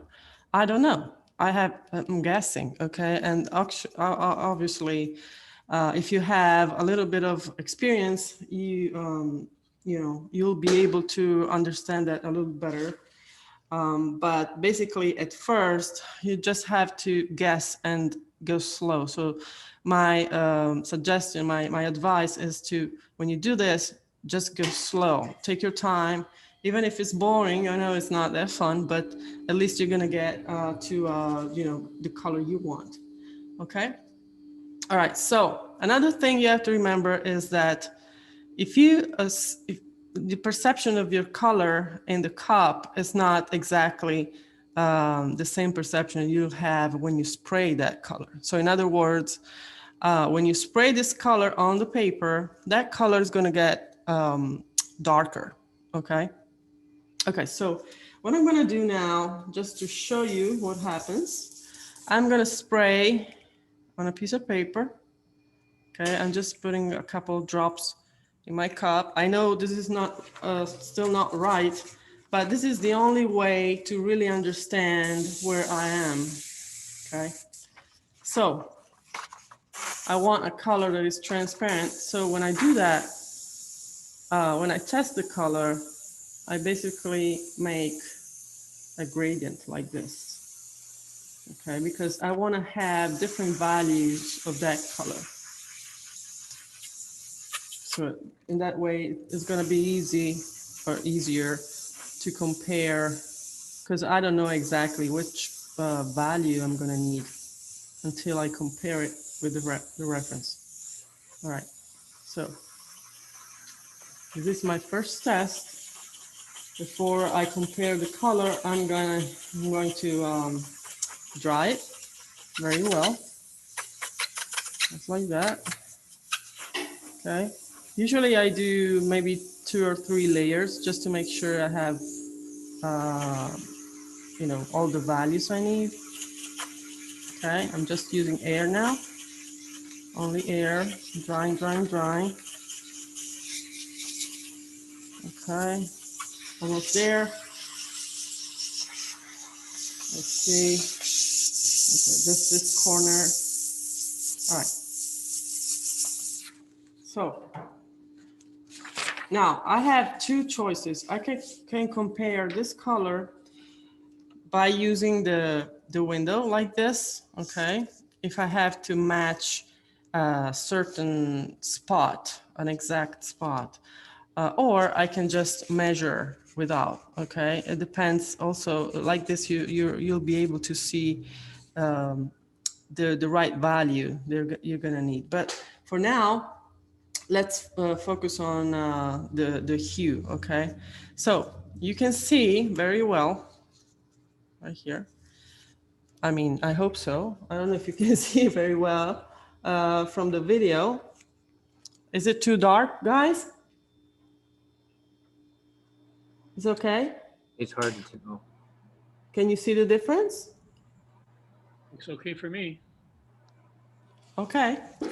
All right. So basically, okay, I'm moving my gradient like this, and I'm going to find the closer value, okay? So for example, this one is a little bit too dark, okay? So I continue moving, so maybe that's the right value. Okay, I found the value, but the hue obviously is still off, okay? It's still too red. So I have to ask myself, what's the difference between this red and the target color?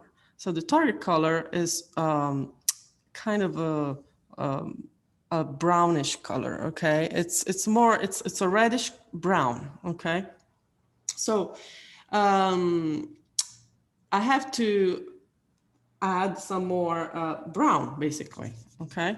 So that's what I'm gonna do. We have 2 choices again now.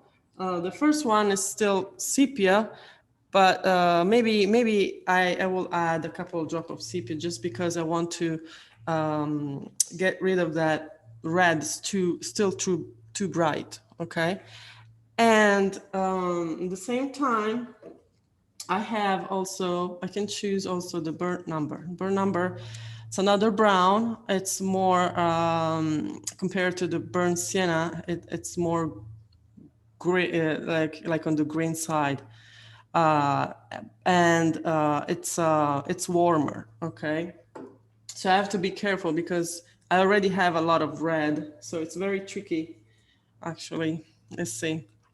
Okay, I'm gonna go with sepia. So I'm gonna add now, let's say, five more drops of sepia.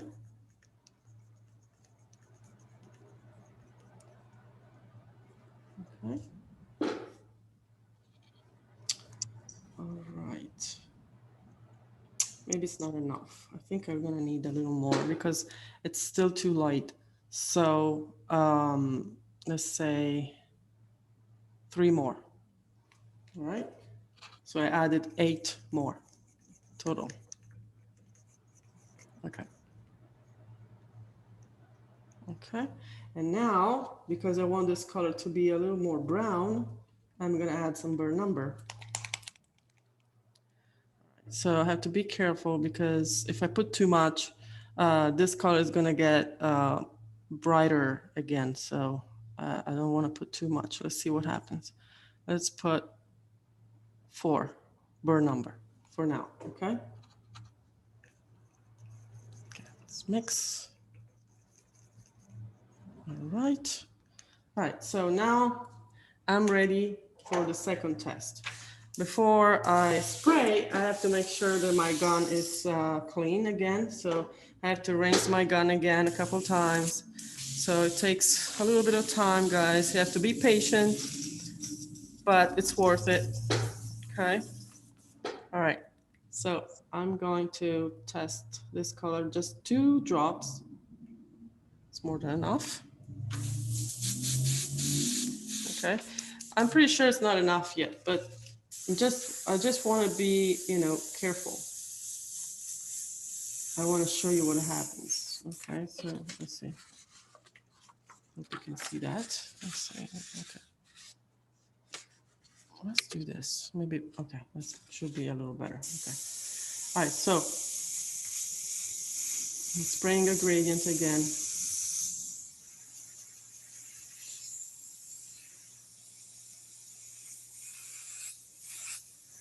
All right.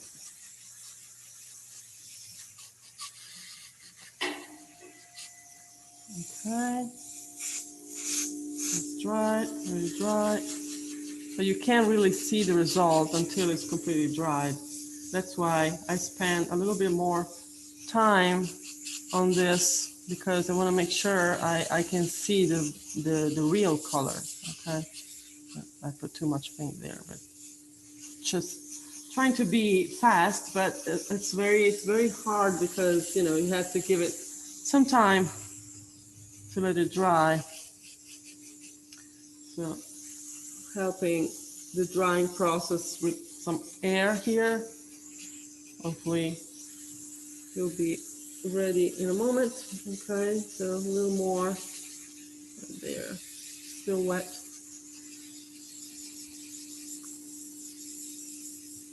Okay.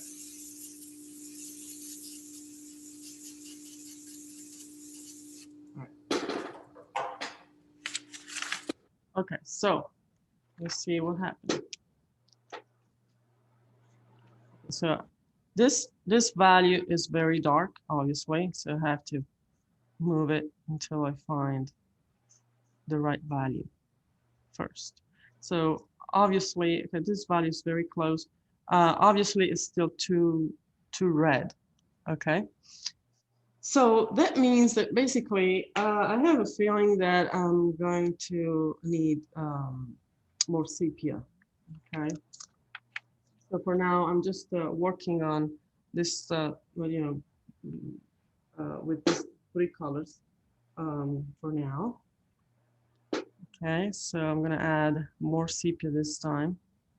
5, 6, 7, 8, 9. Let's say 10. Okay, hopefully I won't go too far.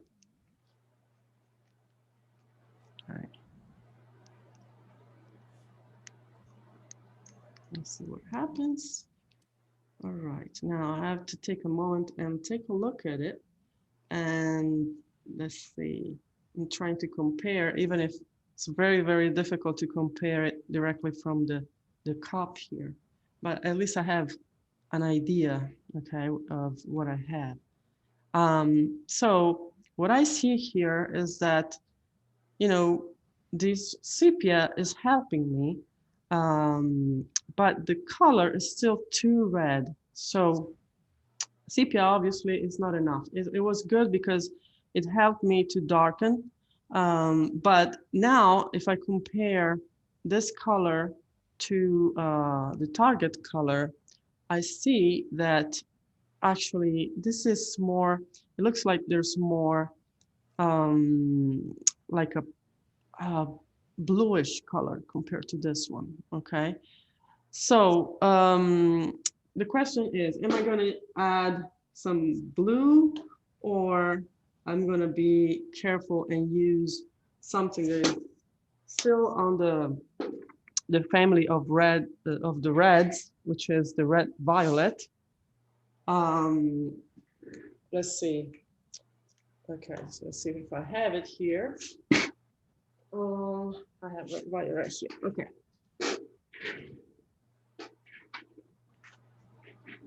All right, so this is red violet. Okay.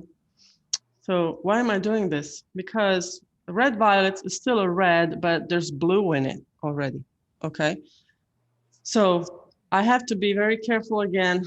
So I'm not gonna put too many drops. So maybe I'm gonna add just one drop for now. Okay, let's do that.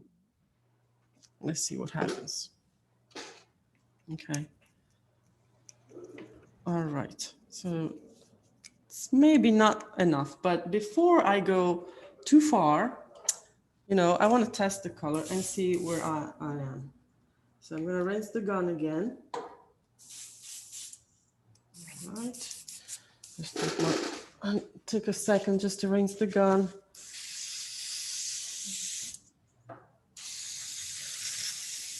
Okay, just a couple times. The gun, it doesn't have to be too clean now because I have already, you know, the color I'm mixing in it, but still good. It's a good idea to just rinse it a little bit. Okay, so let's test this color. All right, 2 drops. Let's go back to our test paper. All right.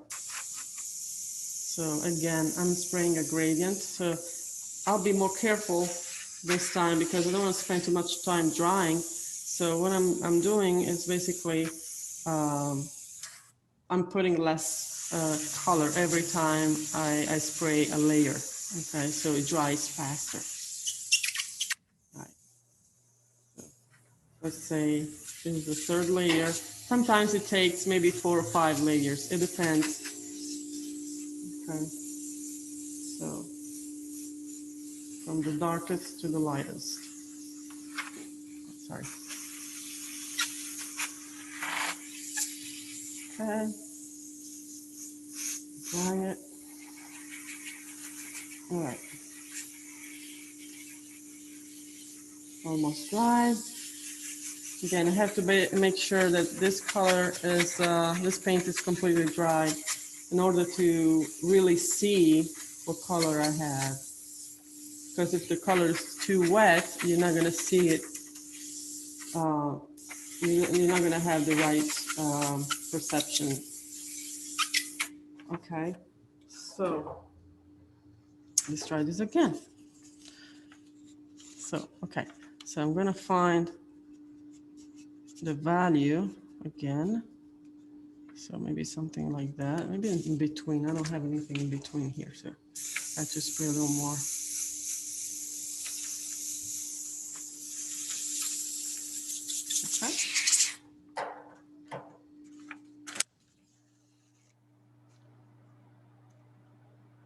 Okay, so at this point, it's getting better, but it's still too red. Okay, compared to the test color. So what I'm gonna do now, because I have already enough red, I have to reduce that red. This time, I don't need to go darker. So I'm not gonna use the sepia color, but I'm gonna need a green, okay? So let's see if I have any green here. Maybe Drew didn't use the green. Hey, Drew. Do you have a green? Because I don't have it. Thank you. Okay, so in the meanwhile, I'm gonna compare this again. Okay, just thinking about what I'm gonna do. Yeah, I definitely need some green because this is too red compared to this one. So I have to reduce that red. And the only way to do it is to add complements, okay? So you guys have any questions so far? Anybody? All good? Okay. Okay, I'm just waiting for Drew to bring me some green because I don't have it right here. There he comes. Okay. Thank you. All right. All right, so I have now two choices here, okay? So we have the Viridian green and the moss green. So the question is, which one is the right one? How do I know that? Okay, let's start with saying that the Viridian color is more on the bluish side, okay? So, and the moss green is more on the yellow side, okay? So if I compare my color, let's see, where is it? Okay. I see, do I need, so I ask myself, do I need more yellow or I need more blue? What do you guys think? I would say blue. Yeah, blue. Well, blue, okay. So let's go with the Viridian. All right, let's see what happens. This time, the Viridian is very, very powerful. So when you mix the colors with the Viridian, you have to be really, really cautious. Okay, so I'm gonna add just one drop of Viridian. Let's see if it works. Okay. Let's mix it.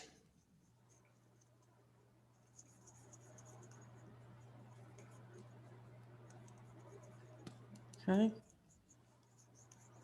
It's possible that it's not enough, but it's better, again, to go slow when you do this. Because if you go too far, then, you know, you're gonna need to do more work because you have to go back and, you know, change the hue again and lighten the color again. And, you know, it's gonna be a mess. So that's why I'm trying to be really, really cautious. I'm trying to go slow, okay? Because I don't want to make too many mistakes. Trying not to, okay? All right, so let's test this color. Let's see what we got.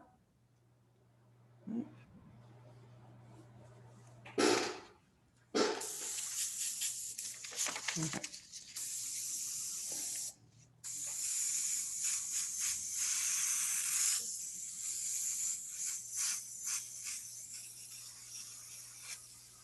All right. Let's see.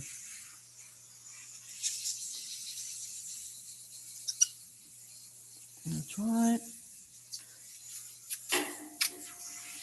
Let's see if this is enough. All right.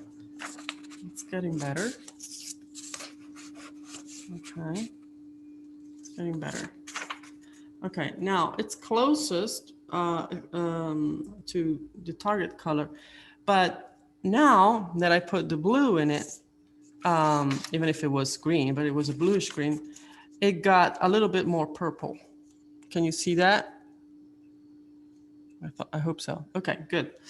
So now I compare the two colors and I see that in the target color compared to the color I have, I see more orange actually. It's more orange compared to this color. So this is too purple now.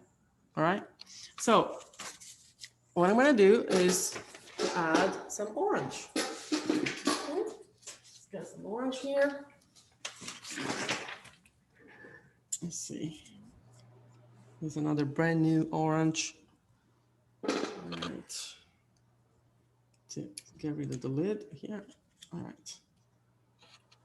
And so again, I'm happy that I didn't put more than one drop of red violet because that helped. It was enough. Okay. In this case, putting more than one drop of red violet would have been probably I don't want to say a disaster, but it would have been good. Okay, so it was good, and I was really, really cautious about it. All right, so the orange is one of those colors that don't really darken, which is good because we don't need to darken. Okay, so I'm gonna just change the hue a little bit, and what I'm gonna put is gonna be like, oh, sorry, I didn't shake it. My mistake. Remember to shake the color every time before you use it. That's important. All right. Let's see. All right, let's put 1, 2, 3 drops of orange. Okay. So remember to write it down. So in the end, you'll have the formula of this color. All right. Let's mix it very well. And then I'm going to test it again. Let's raise the gun very quickly. And then I'm going to test the color. Okay, so just a couple drops. Okay, we don't need that much. Okay, so I don't know if that was enough. We'll see. If it's not enough, we can always add more. Okay, but it's better, just make sure we don't go too far. I know I said that already, but I want you to remember that. Okay. Okay. Let it dry. Almost there. Oh, sorry. Okay. So I'm gonna test the color again. Sometimes it takes just few minutes. Sometimes it takes nothing. Sometimes it takes a long time. It depends on the color. Sometimes it's very tricky. It can be very tricky. All right. So this is my value. It's pretty close now. Okay, but I still see some orange there compared to my color. Okay, so I'm gonna add more. All right, this time I'm gonna add 3, 4, 5 drops. So I added 5 more drops of orange. Okay. All right, let's test it again.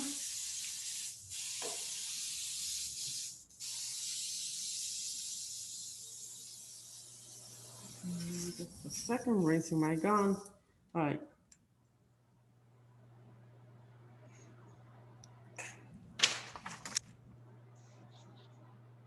Let's see, little spot here.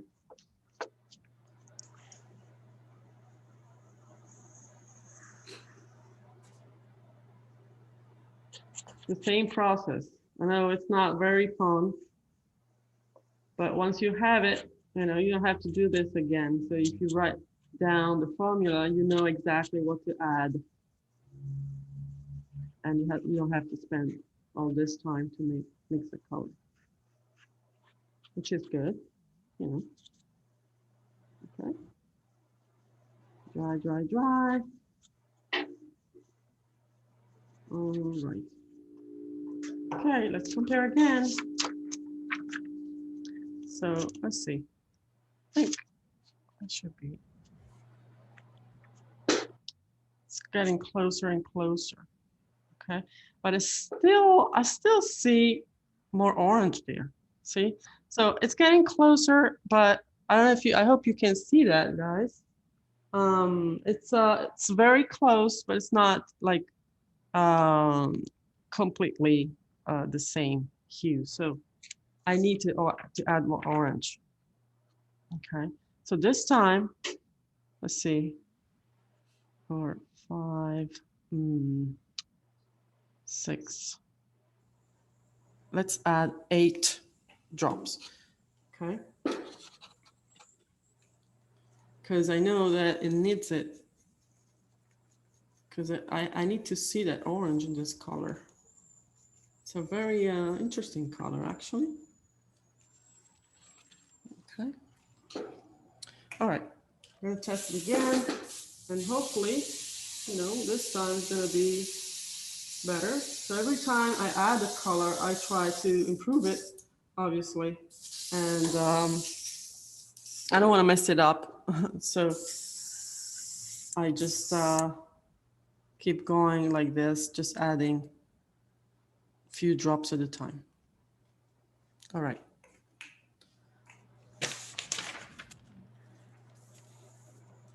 Let's do it again. Find a clean spot here if I can. Maybe right there.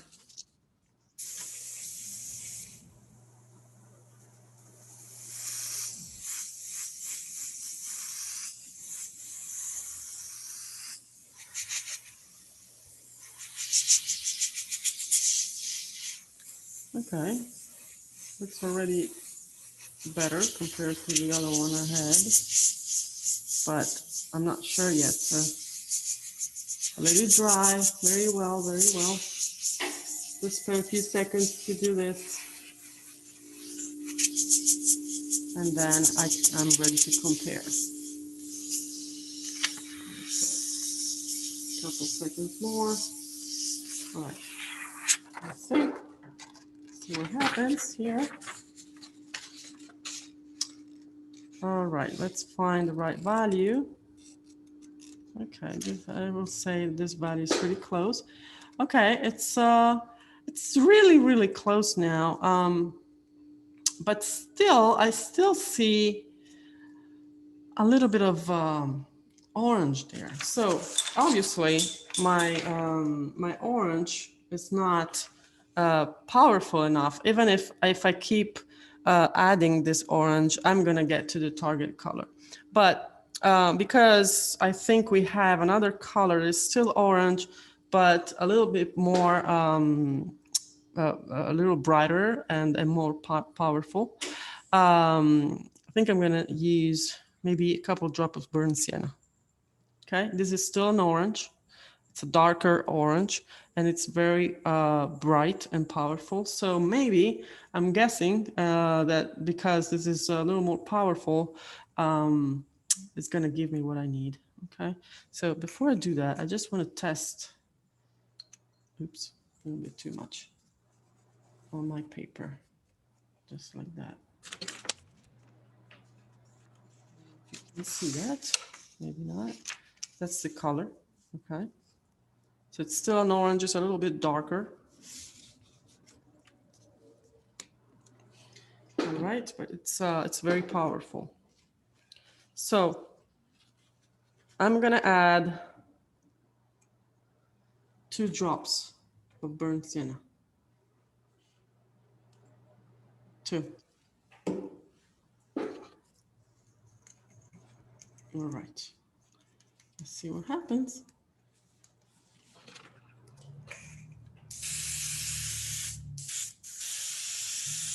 Raise the gun again.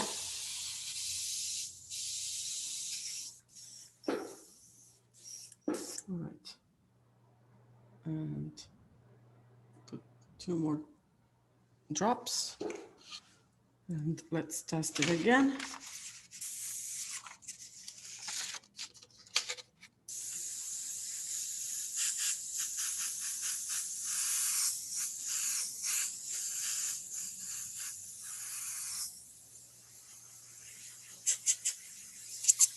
Very dry. Same thing. I know. Sorry if I'm boring you, but that's the way we do this. There's no other way. Okay. Almost there. Looks like it worked. Let's see. I will compare it again and see what happens.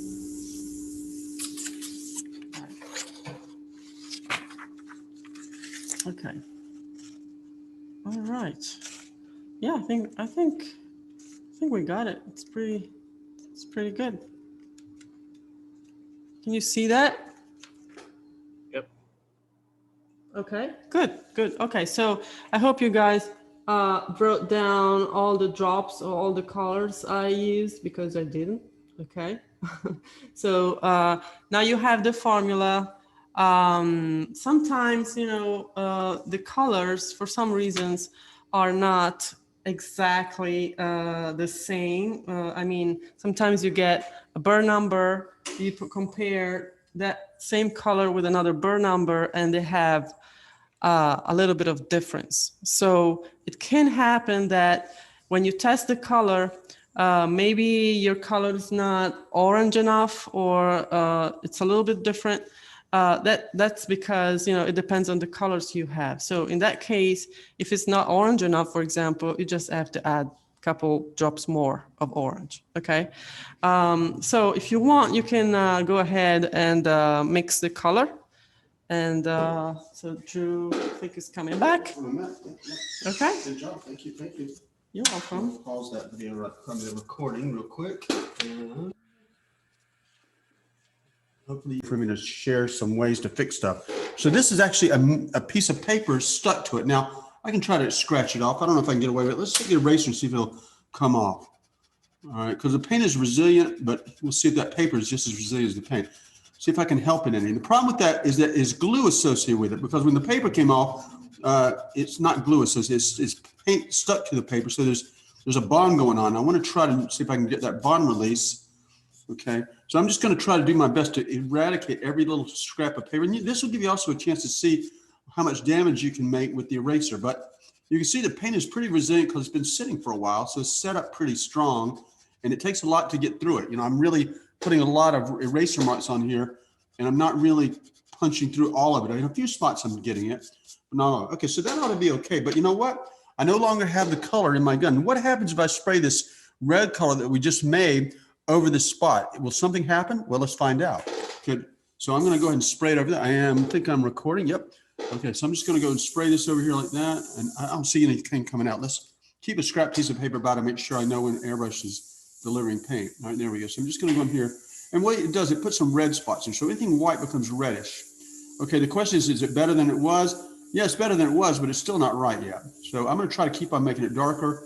See if I can put, since it's transparent paint, I should be able to darken it down. So pretty much, I haven't eliminated the problem, but I've certainly reduced the problem. Okay, so when I have time, I may go back to that other color, or I may not. I may just leave it as it is and never touch it again. Let me lighten up so you can get a side idea of how that looks. You can see, well, you probably can't see it. Those dots are still there. They're just hard to see now, and that's the goal. I'm just trying to mute them a little bit. All right, so what else do I have to do? I'm gonna wait. I gotta get my mask back on. Let's get our mask on, guys, and see if we can make some good things happen here. Like this. Okay, I'm just gonna put that on there like this. Now remember, I've got a flaw in my mask, but I know how to deal with it already. So when the time comes, I will deal with it. Make sure everything's lined up as perfectly as you can make it. There we go. And I think I'm gonna tape this instead of glue. I think I'll put some tape on it. The reason I like the tape now is because when I try to flip it, when I've got those buckyballs on it, it doesn't let it lay down flat. And I think that my alignment is compromised a little bit when I do that. So that's why I'm going to go ahead and use some tape to take this down, to take this mask down instead of the buckyballs, because I just think it'll help me a little bit more. So I'm going to put 2 pieces of tape. There we go, like that. Okay, and then don't forget your upper lip, keep a stiff upper lip, and try to find it and put it in the right place. Don't forget, you've got that extra shadow there because remember we added another shadow. So I'm gonna lock that into place. I'm just gonna use a piece of tape right there too. Why not? Let's stick it right in there like that. Beautiful. Okay, so now it looks like we're ready to go.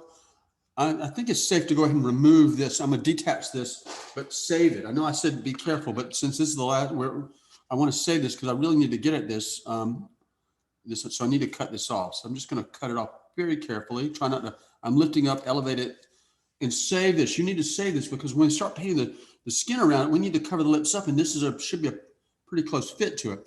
I might trim that corner off while I'm at it. You remember I have that problem with the corner right here? I don't know if you can see that. There's a corner right there. So off camera, I'm gonna trim that off right there to make it less of a corner. I had a miscut there that kind of made things look bad. But anyway, so I'll take this and I'll put some tape on it, and I'm just gonna put it off to the side. Make sure you tape it because it'll disappear if you don't. So I'm gonna put a big piece of tape on it like this. Okay, tape on it. I'm gonna put it up above my board where I can make sure I know where this lives. Okay, I'm putting up, attaching my board up there. I don't wanna lose that piece. Okay, just like I don't wanna lose that piece. All right. So Larry, where are we at with our progress? You're getting closer? You're good to go. So I take it everybody's ready to rock and roll now. Is everybody in the room? Is everybody here? I'm looking at the number. Let me look back to the gallery view and see. Okay, yeah, it looks like everybody's here. Okay, going back to I'll pin mine back on. Let's pin it. And there we go. All right. So guys and girl, I'm going to put this on here. Now this is, remember, we have to be careful here because we have a transparent color. And if you hold that trigger down too long, you're going to end up going too far. So we need to know how far to take this. And one of the best tools we have is this gradient because we've already used it. We measured it. Okay. So I guess it's the one that she used here. I don't know which one it was, but I'm going to guess it's this one here. Let's go ahead and I'm looking to match this area right here as she did. So I'm going to slide this until I get a match. Okay. So slide down until I get the value matching. Okay. Like this. And maybe somewhere in there, it looks okay. I think that's it. The value wise is pretty close. Let's push it over a little more. The idea is you want that line to disappear. When that line starts to disappear, you're starting to become zeroed in the right place. So I'm going to mark this. This is a place where it matches. I'll put a little dot right there like that. Okay. And there's another one over here too. Remember what she did too. I don't know which one she was the correct one. Okay. So, but let's just look at both of them here. Okay. Like that. That's too dark. Maybe, I don't think it was that one. No, yeah, it could be. It's not that. It's this one. All right. So this just shows me where I need to be. It shows me exactly where I need to go. All right. So I'm going to arrow right there. That's the target I'm aiming for. Okay. So I know I'm dark enough when it matches that part right there. Okay. So what I'm going to do is I'm just going to go in. I'm going to, from a distance. Okay. I'm going to get maybe a distance of about 2 inches. I'm just going to go and spray a coat of it on here, a light coat. I'm looking to see if there's any variation in here. It looks like it's pretty consistent, although I see a couple of light areas in there. So I need to put those in there. You see those really faint highlights. So I'm gonna go ahead and put a very light coat on here. Hey, how's it going? I'm putting a very light coat of paint on right in here like that. And once that goes in there, I'm gonna put a little bit of a highlight in there. Okay. Okay. How's it going? Good to see you again. So I don't have my mask on right now. We got a young visitor here. All right, okay. All right, see y'all later. All right, so I'm going to take the eraser now, and I'm going to erase out that highlight right here. You can see it in the reference material. And then there's another one right here. So I'm looking for those kind of little artifacts, little very subtle things. Now, no, I barely sprayed in here. I didn't spray it very dark. And the trick is to keep it light, because if you spray dark, when you put these marks in here like I'm making, you'll have really high contrast. But the reference photo shows this to be subtle. They're pretty subtle in here. And so if you want to be subtle in your painting, you want to make it subtle in your reference. Also, I'm going to remind you to take a photograph before you start painting on this here, so you'll have a nice record of what you did. I see some kind of things, some shapes right here that are, I'm not looking for the white things, even though that is next to white. There's a kind of a light area underneath that. And there's some things here, just some kind of noise in there. I want to start putting in. I'm going to put another coat on this for sure. But right now I'm just kind of putting some noise in here. Why do I want to put noise in here? Because if I don't, it's going to appear sterile. So I'm doing my best to try to add some very subtle noise in these areas right here like that. Okay. So I think that's about ready to go. Okay. So now would be a good time for you to take a picture of your work when you're going to do it. And so the next step would be to overspray. But I'll tell you what, let me stop right there so you'll know where to go. The only other thing I'm going to do is I'm going to take my dowel and I'm going to do a little bit of, maybe bring back the highlights, because you see there are some highlights in there, and I'd like to put those highlights in there. So I really didn't go for highlights. I went for these colors, but these are highlights right in here. Okay. Let's put that in there like that. Let's see if I can get it to work. Oh yeah, it's working. I can't believe it. You know why this works? Because it's another kind of paint. She switched colors. Remember, she mixed a different color. So one of the colors we used in the first color we mixed, it could have been burnt sienna, is the culprit. That's the one of the colors that stops this dial from functioning, because now the dial is working beautifully like it should. So I'm going to try to maybe stay away from that. It's either burnt sienna or red violet, because that's the only colors we used for the other parts we were working on, the upper lip, right? Or we used some white too. That could have affected it. So when you have when you learn or know about a color that's going to compromise you, then you want to try to avoid it if you can. I'm having some trouble over here because I think I'm going through the old paint, but at least I pull some highlights out of it. Here too, let's pull another highlight out of that. And a little highlight on this. So you see, I'm just kind of bringing the contrast back up again. I lower the contrast when I spray more paint on it, but now the contrast is creeping back up, and that's what I need to do. So we make this happen here like this. Okay, like this. Okay, and I think that's kind of where I need to be. I don't really see too much. I mean, there's going to be some things in here, but I think I'll put them in my lighter coat. I'll put another coat on here, and I'll come back and scratch out these again because it will need it. Okay, I really don't see too much in there that's pure white. I mean, you might have some little dots or something like that in there with the dowel. Okay, but I don't really see too much in there that's going to be scratched out white. I think we'll just put a coat on there and leave it. I don't really see there's no bright, there's a bright white right there, but that's not very bright. Okay. All right. So I think that's enough. I'm going to stop right there. I'm going to not put the coat on because it might be hard for you guys to see what's going on if I put the second coat on. So I'll wait, let you guys go ahead and do this, and I'll put the next coat on. Okay. And if you have questions, hey, I'm right here. I stayed real light, just so you know, didn't put much on at all. And I don't know if I trust that monitor. I'm really concerned that monitor is not project. All right, so here's what I'm going to do. I am going to go ahead now and dust over this color with the color, the same color, going over it again. And I'm going to make sure that I don't have this, don't let it drop too low. You see this right here? It drops too low, cause a white line around. I'm going to leave some, make sure you leave a little bit of darkness exposed there. So here I'm going to go in here like this and just make a coat of it like this. I'm about a half an airbrush length away, holding it down, Now, I'm going to stop there because I don't know if I'm dark enough. Okay, so what should I do? Measure. I see my target. It's very obvious where my target is. All right, and there I am. Am I dark enough? No, I need to go darker. So let's go darker. I'm going to check and make sure I don't have too much more in here. So I don't want to put too much in there. Okay, but mainly it's in here. It's right across in here, and that's where I need to target it. Okay, so I'm going to add another coat. So here we go again, holding it down. Yeah, okay, stopping, pausing, evaluate. Now, I'm starting to lose some texture in here, and I'm concerned about that because I'm losing my highlights. I'm concerned about it because if I lose my highlights, I can't see them anymore. I can't make good evaluations. What I mean by evaluations? Well, I use this, I can kind of compare the contrast here between the darks and the lights here to evaluate it, okay? If I don't have these lights in here, it's hard to evaluate. I can use this. It gives me a little hint. It shows I definitely want to go darker, right?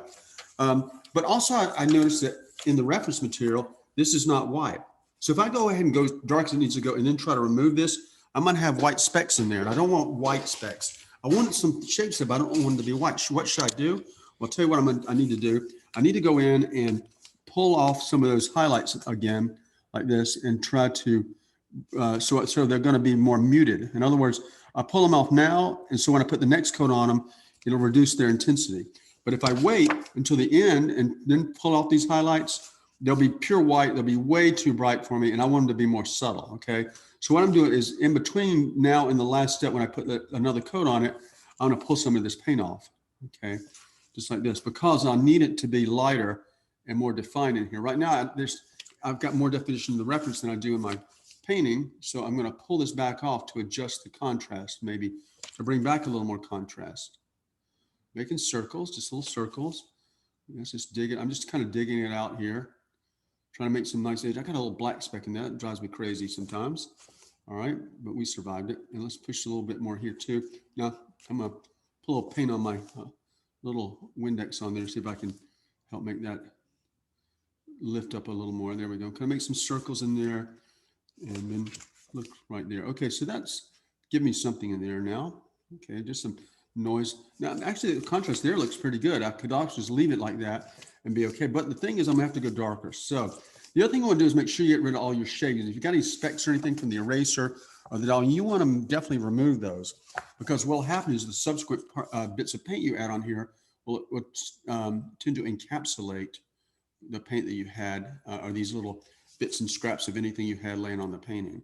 And then it makes it really hard to remove them. So be mindful of that, and don't leave debris on there before you spray. Always kind of wipe it off or blow it off with the airbrush, make sure you don't have anything lingering. Okay, so this gets me now. I'm not going over here and doing that. Why not? Because I want that to be contrasty. I'm going to wait until I get a lot more paint on here. I might throw a few of these dots in here like this, because every dot I make right now is going to go a little bit darker.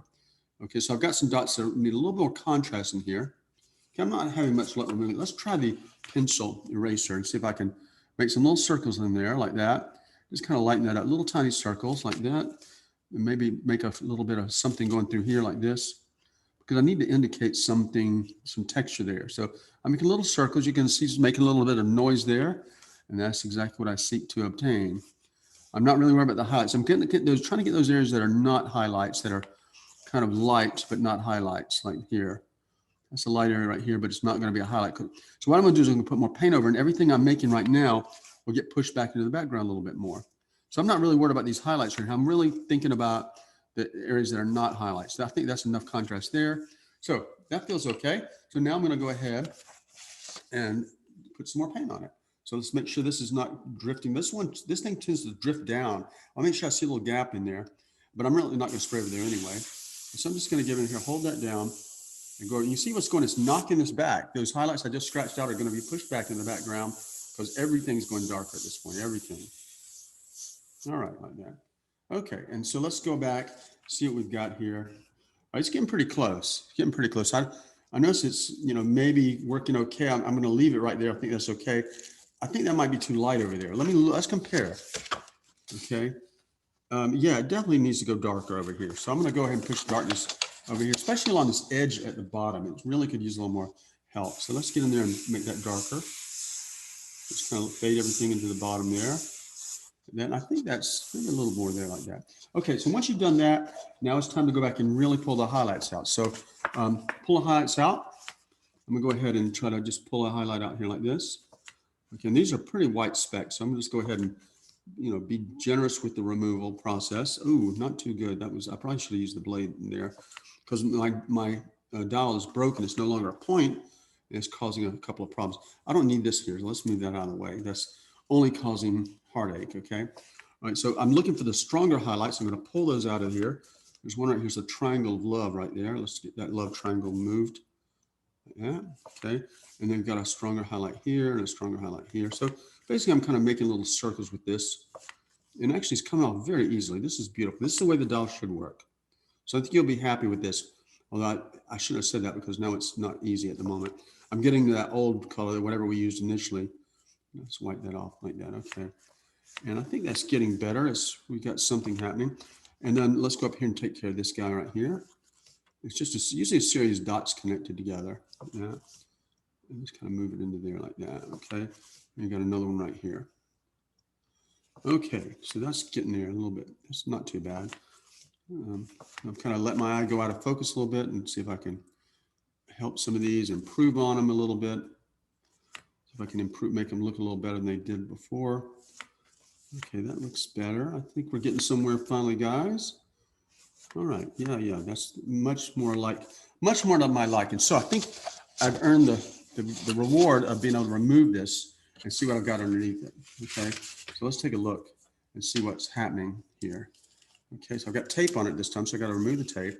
We should have, there we go, some lips. Now, I realize there's some odd shape things there going on there, and we need to, I didn't deal with that yet, but easily fixed. Okay, remember to get rid of this corner. Instead of getting rid of that corner, I may end up just extending this lip around here a little bit. Well, no, the corner's not got to go. So I'm just going to kind of shave that off a little bit right there. This is going to shave off too, but I'm going to leave that. And I think that should be okay. It's kind of a bump right there, a strange bump, but I don't really, I think if I smooth it out enough, I think I can.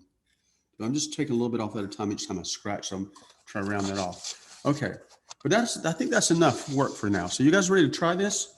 Okay, I'm gonna let it dry a little bit more thoroughly, but take the tape off, and I think that'll get us to starting point with the lips. There's probably some adjustment I'm gonna make over here at some point.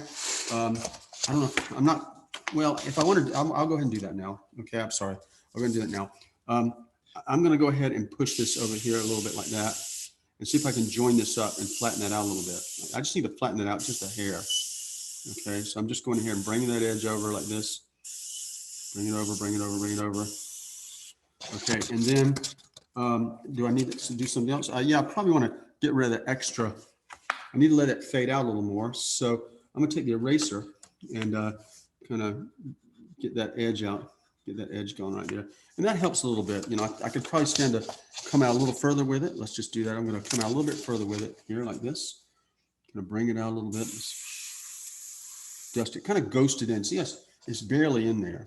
Why? Because it's barely in the reference. I think I'll leave it right there. Okay. I feel like I got a little bit dark right there. I may come in with an eraser later, hit that, but for now, I think I'm going to stop and let you guys continue. Okay. So I'll turn my recording off.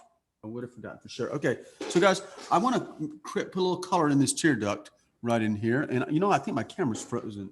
No, it's not. Okay. Let me point to it. Right in here is a little bit of red in the tear duct. You can see it right in here, not very clearly because it's too dark.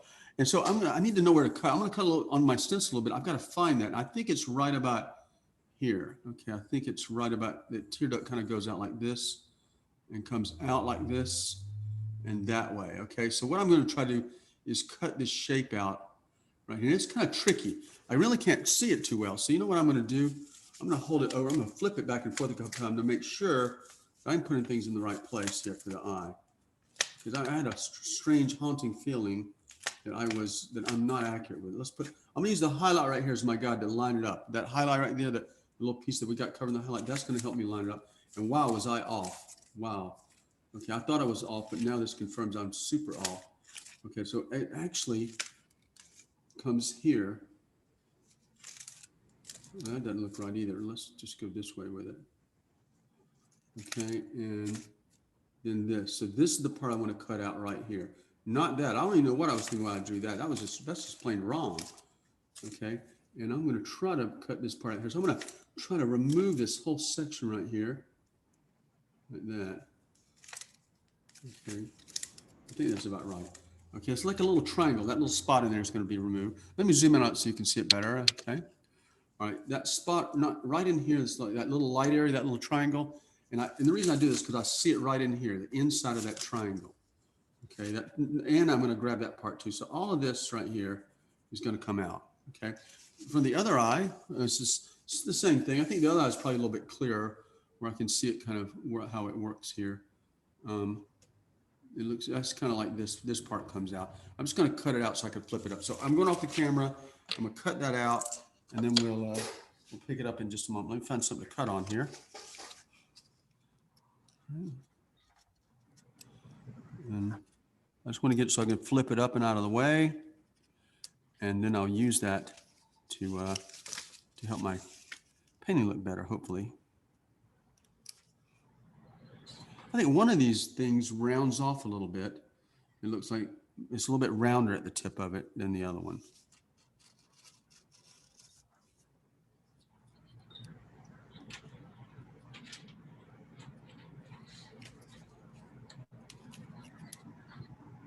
There we go. Okay. So I basically made a little flip up here so I can flip that one up, spray a little red, and this one too. There we go. Look at that. I can get both of those. You can't see it, so I don't know why I'm saying look at that. Here, let's get in there. You can see it when I back the camera up. Okay. So I've got it set up so I can flip this up like that. That comes out. And this one actually comes out right here too. So, and it's just a small area, but I want to try to contain that color. So I'm just going to pull this back like this. And I'm going to now lay it in there. How am I lining things up? There's a tab right here that covers up this. Let me get it on the camera. There's a tab right here that covers up this highlight. See that highlight right there? I had something that covers that, and that's a pretty precise placement there. So I can place on there, and I've just got to rotate the whole thing into a position that seems to work. And I'm going to pull it. And then we're not going to use this to darken it, not at all. This is just to tint it red. Okay, do not use it to darken it. Okay, so I'm just coming here like this and tint it red. So I'm going to go in here and just barely tint it red like that. Barely, barely. And let's do the other one. Let's pull the other one up too, this side. Barely, barely. I've got a watery color in here. You can see I flooded it right there.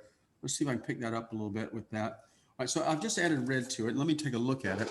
I'm gonna use a flip technique to kind of see where it lives.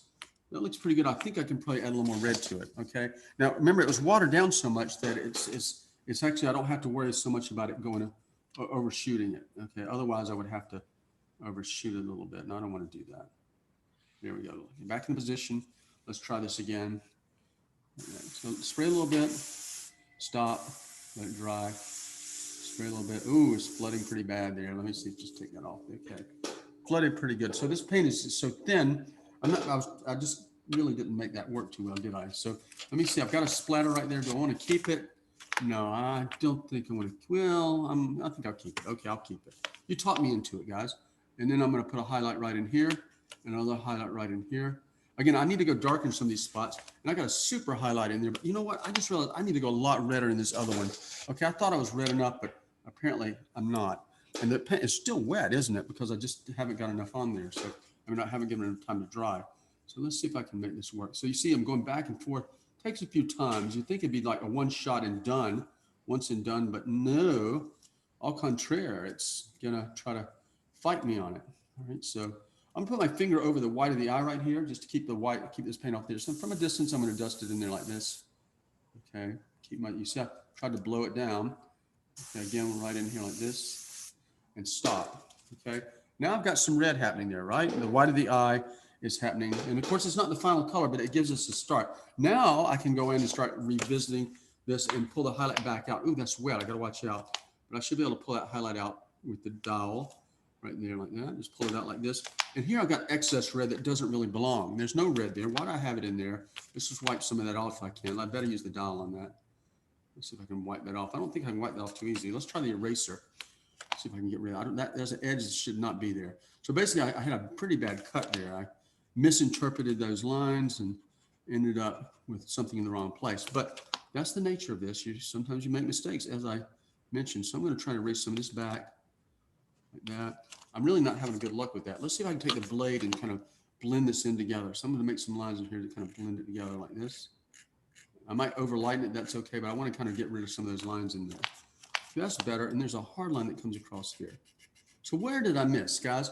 I missed because I didn't put it in there. Okay, I missed completely. So now I'm going to try to do it again, but this time I'm going to keep it. I want to end that spot. I don't know why I was going up on that lid. I think what happened is this thing got lifted up and it caused the problem. So this time I'll put it back on there and I'll cover the correct thing. Hopefully I'll do the right thing. Rotate it down until it's in the right position. Okay, and this time this part should stay covered. Okay, and that was my mistake before. I didn't cover that up. The only part that needs to get the color is going to be this little part in here, okay, underneath it. So that's where I need to go with it. So stick that in there like that. Okay, that's better, okay. Much better. I still have a little line through that. It doesn't belong, but anyway, so it's not dark enough. I see that, but at least I'm starting to get some color in there. And where else does this color go? Well, anywhere you can find a place for it. And I see particularly back in the back of the eye here. I see a little more room for it over here, just like this. So I'm going to cover that part of it up and kind of tint that a little bit. What about the other side? Well, yeah, for sure. The lower lid is pretty pink, isn't it? It's a pinker color than most people think. So what I need is a curve. I need a curved sheet of paper. And it just so happens I have one right here. So I'm going to take this curved piece of paper. I'm using that to kind of block off the rest of it. Oh, I got a piece of tape there. Let's find a curve right there. I'm going to use a block off, and I'm just going to bounce some watered down paint onto that like that. You see, I'm putting that lid in there. The lid's got a little bit of pink on it. And I think there's a little bit, if I go down here, there's a little bit of pink on this lid too, isn't there? So just kind of putting this very light. It's barely there. Okay, so if it's barely there in your reference material, make sure it's barely there in your painting. What about this lower? Yeah, a little bit of pink in there too. How about that? We just happen to have a color that works for the lower lid. The lower lid is extremely light. Okay, so stopping, looking, evaluating. Okay, now the other thing you'll notice is that this is a pretty hard edge right here. The white, the difference between the white and the red is pretty severe. I don't have that. I've got kind of a faded blend going on. So I want to get in there and see if I can clear off some of that white. Oh, I'm just making a mess, aren't I? I tried to wet it with some ammonia and it's just not happening for me, right? So what should I do? Let's try the eraser and see if that helps. Let's pick some of this up with my finger and see if I can get in there with the eraser and void that out a little bit, make that a little bit cleaner. Okay, because I see that in the reference material. It's a fairly defined edge right there. I want to make the edge like that in my painting. And I'm leaving little bits of red in there. Why? Because there's little blood veins in there. I'm leaving little bits of Zoom in, red. Drew, a bit. Zoom in a bit, your camera. I'm sorry, say again? Can you zoom in? Yeah, I'll zoom in for you. Sorry, thank you. All right. Okay, so I can't zoom both at once, but I can certainly slide it down for you to see kind of where I'm going with it. All right. Okay, so what I'm doing is there's a hard edge right here. It's my tip of my fingertip, and you can kind of see it in your reference material too. There's also, I'm leaving a little bit of residue in there, but there's like little blood veins in the eye. And so I'm leaving little scraps of red. They're very, very subtle. They're barely there. And I'm leaving a little bit of noise. You kind of see that noise, a little bit of grunge, a couple of specks and spots left in it. That's intentional. That'll help it look more realistic. Okay, same with the other eye. Let me show you the other eye. So we're looking at right here. All right, if you let me. Okay. And what I did is I cover up the white of the eye and I overspray this a little bit of color on top of that lid. I don't go too dark there. And what about here? Okay, what happens at the inside corner of the eye? Well, definitely want to get rid of some of that red in there. Okay, so I'm going to see if I might get. I'm going to try the dial first and see what I'm doing. Just scratching and scraping it back out of there. I don't want to have conjunctivitis. No pink eye. So I'm trying to get rid of that. Make sure there's not a lot. Although sometimes I'll see a transition of red fading from here onto the eye a little bit right there in the corner. But I don't want that part to have any red in it because it certainly doesn't seem to have it in the reference photo. Okay. I see a little bit of red overspray in some of these places here. So I'm just going to get in there and kind of go after it to remove it. So I'm just, and there's maybe some brown over. So I'm not sure where the overspray is, but just going to get it. And I'm leaving a little bit of halo around the iris. Why is that? Well, the iris, if you ever look at it real closely, it's not quite a hard edge. It's a little bit soft edge. So I'm leaving a little bit of a halo of paint around it to kind of soften it up a little bit. Okay. Push that into there like that. Kind of tweak it, massage it a little bit. Maybe get rid of some of that overspray that was on some of these other pieces here. I need the blade for that. And I think that should get me kind of at a pretty close stopping point. I see a couple places maybe it needs some help later, but I think that's okay. And don't forget to take care of these dots in here. You want to, I don't know if I have enough contrast in here, but I want to indicate the presence of a highlight in there. Okay. I know we need to go darker. Yeah, I realize that. But hey, I'm just starting to, I want to get to the situation where every time I touch the painting, it gets a little bit better. Okay. All right. I'm going to back up the camera a little bit so you can see the entirety of it. I'm going to stop talking, let you guys take that on. And I'm hoping to have time for another lesson before we stop. I think we will. We're doing pretty good on time. Looked in these things, or how can I overlook these? All right. So guys, I've got that. So I'm 6-1 right now, 6-1 sepia to red violet. And when I put that on there, it's looking kind of green, but this is looking kind of orange. Okay. You see it's got more saturation. This is kind of grayish.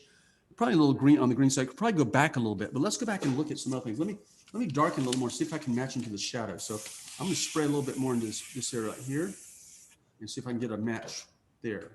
And so what I did is I sprayed it here to darken. I'm trying to match this in here too. And the eyebrow. I think I can do all of it at once. So it's not a bad match for the eyebrow. Okay. You kind of see how we're up in here like that. It's not a bad match, but it's still a little bit, it still needs a little bit of orange in it, I think. It's actually pretty good in here, but it needs orange and a little bit of red. So I'm going to come back with a little bit of red violet. And let me just see if I can push that back to red. Where is it? There's the red violet. That's violet. Okay. Okay. Hey, I'll see you guys later. Okay. Okay. Bye-bye. Have a good weekend. Okay. So guys, here's the color. I'm going back to how much, let's add maybe, I don't know, you want to add 5 drops maybe? We'll add 5 drops. 1, 2, 3, 4, 5. Red violet, 5 drops. I got to keep up with this now. I got to write that down. So I went back and added, so we originally had 10 drops of red violet. No, 20 drops of red violet. Didn't we? It was 20 and 20 at first. Was that right? No, 30 and 30 first. 30 and 30. 30 first. So now I'm at 35 drops of red violet, and I am 60 times 30, which is 90, right? Well, no, is that right? How many drops total did I put in there of the sepia? 6 times 3 is 180, right? 6 times 30? Yep. All right, so 180 to 35. That's what I'm at right now. Okay, so I'll show it on the screen right there. 180, sorry, 180 to 35. Okay, so I'm trying to push it. And also, I'm going to add a drop of burnt sienna. Why? Because remember, I said it needs to go a little bit orange, too, more orange too. So I'm going to add, let's try 2 drops of burnt sienna. Okay, so burnt sienna here. 1, 2. Okay, 2 drops of burnt sienna. So let me write that down. 2 of BS. 2 of BS. Okay. Now I'm going to rinse out my gun pretty well. Hopefully things are going to cook well here. Sylvia, we missed you matching our color here. What? We missed you helping us match this color. I'm sorry, I was teaching. And how was your class? Good? Look, very good. Oh, good. Glad to hear that. Good. It looked like she enjoyed it. Okay. Yeah, we have young people here in this school because it's a school and, you know, we're from 4 years old and up, and we have a lot of private lessons, and that's what came just a few minutes ago. Person for a private lesson. Okay, so looking at this is kind of stirred up a little bit. There it is, stirred up. Let's stir it. Make sure you stir it really good, or really well, excuse me, really well. Let's stir it up really good. And what I'm looking for is a color that we can use around the eye and the eyebrows, and a kind of, I don't want to say universal color, but we'll call it a versatile color. I'm looking for a versatile color that we can use a lot, because I see a kind of the same hue and saturation in this area. I see a lot of the same repeated colors, and I like to take advantage of that by mixing a color to rule them all right? So let's go ahead and let's see if we can look at it. You can see when I compare, here's the new color. Well, let's get where you can see it. There's the first test color. Here's the new color. It's a little bit more red in it, as you can see.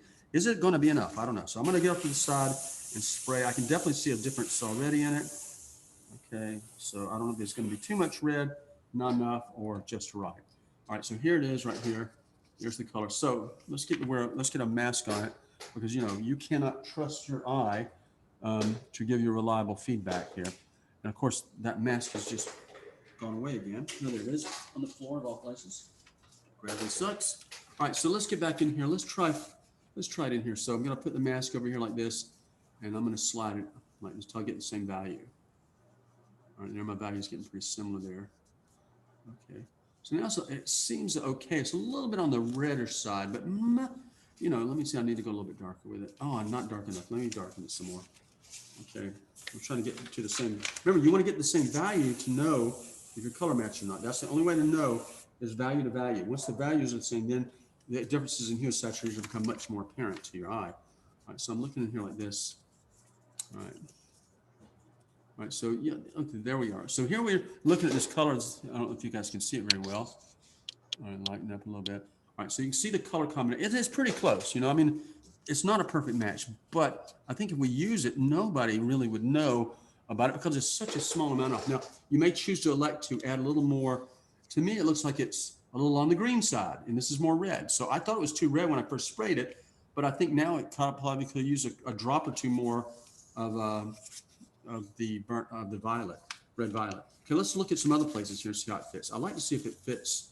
Maybe, I don't know, let's look up in here and see if we can slide it down here, see if it goes, how it goes here. Let's push up into here, get that value the same. You try to get rid of the shadow of it too, because the shadow will also throw your eye off. All right, so I'm trying to get the value same. And okay, it definitely needs some more burnt sienna, okay, for this. Burnt sienna, okay, that definitely is too gray still. So I'm looking around, does it fit in other places? Yeah, I think it would fit better though if it had more burnt sienna, okay? So what I'm gonna, does it fit over on the other side? Yeah, it does nicely on the other side if we have some burnt sienna. All right, so what I'm gonna do is I'm gonna add burnt sienna to it. I'm not gonna test again because I'm sure I'm so close, at this point I'm just gonna tweak it with a little burnt sienna. I'm gonna write down what I'm adding though, okay, just so we know. So I added 2 burnt sienna, let's add 2 more burnt sienna, so a total of 4 burnt sienna, okay? So let's go ahead and record this, how we're gonna do. 4 burnt sienna, 180 red violet, and 35, oh, sorry, it's not red, I'm backwards. 35 red violet and 180 sepia. Now this is not universal, okay? I just want you to know that, because every flesh tone, every person has a different color set. So this might work well on hers. It might be a perfect match, but it would not fit if we were going to do another portrait of somebody else. So unfortunately, there's no such thing as a universal flesh tone, although I know they sell it as that such, but that's not really the fact.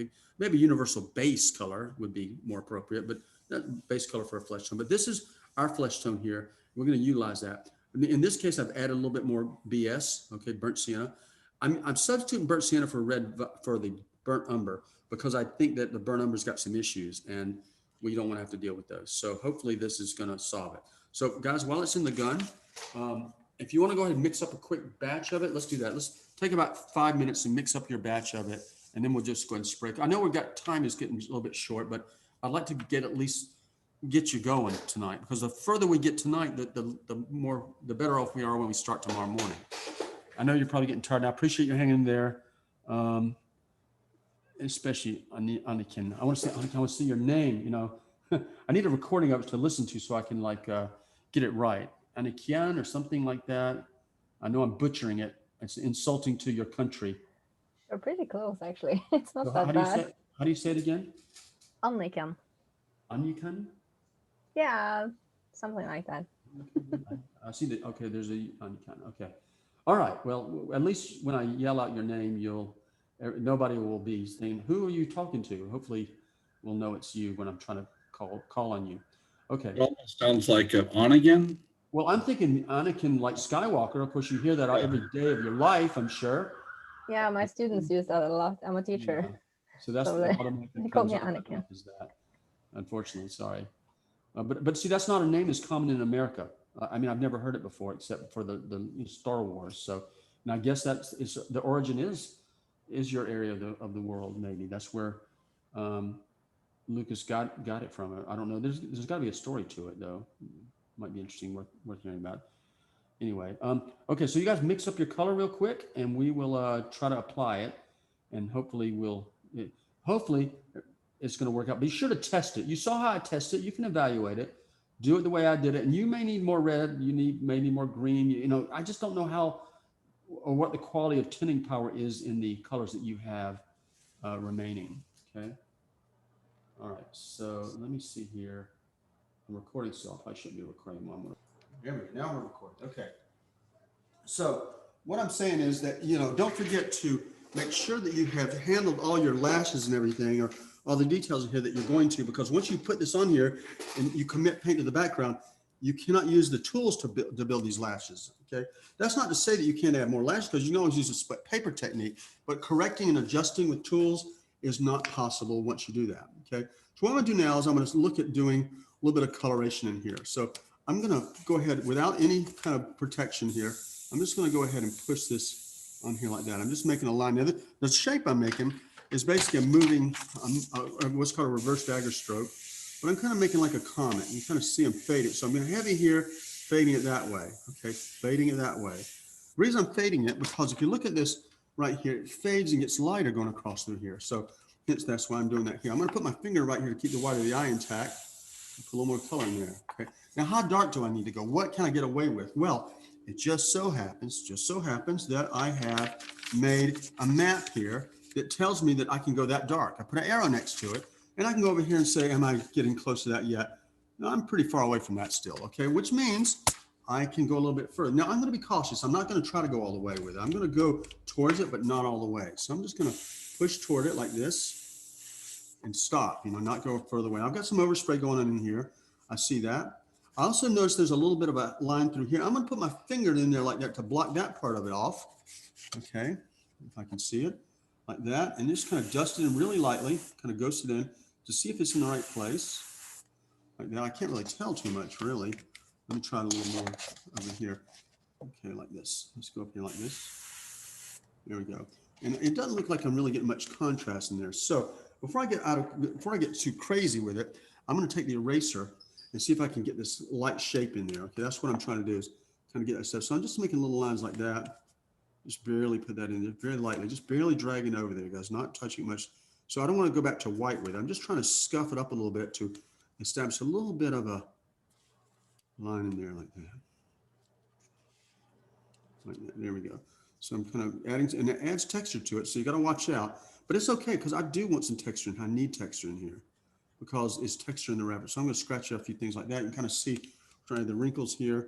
And it's going to be too white, but that's okay. I'm going to darken it down later in a few minutes, actually, just as soon as I get it kind of established. So I'm trying to create a lighter line right here. Now, let's say you need more precision.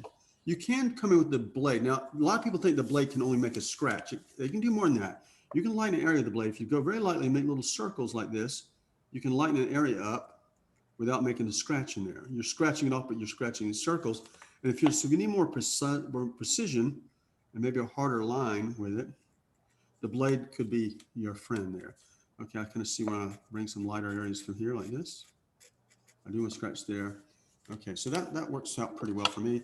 So I'm looking at it again. Now I kind of have an idea where that thing lives. And I'm going to go ahead and do the kind of tint over it like that overall. I still can see that. That's what I want. Let's push it up to there, and let's start pushing back into here. Now, I got a brow. I want to look at that brow. That brow is pretty important to me. Let's take a look at the brow here. And I want to establish the brow. So one thing I can do to establish the brow, I can kind of freehand. But the problem with this is it's so light. If I go in there and freehand it with some individual hairs, I'm probably going to make them too dark. I think we know what happens when we try to freehand hairs in this. So instead of freehand the hairs, I'm going to use the area approach where I'm going to spray the area. I'm going to remove the unwanted parts. So when I spray it, I'm going to spray pretty lightly. So I'm going to get in there and put my finger on it like that so I get a soft edge. I'm just going to go here like that and spray it. Now I'm starting to establish a background. Okay, I'm going to push up here a little bit. I'm going to freehand that up there. I want it to be soft. Okay, I kind of see an edge right here. Put my finger right about here. Like that. Okay, just kind of protecting. The finger gives me a softer edge. Like that, okay? And I'm going to push it out to here like that. So you see what I'm doing? I'm trying to establish this background because I'm going to erase some out of it. I'm going to take some of the eraser and erase these shapes out of it. It says pure white up there, so don't let any overspray get in there. And let's just kind of go this way with it. Keep on going. This is just background. And you can't see me. I'm getting ready to go off the screen. Let's back up the camera a little bit.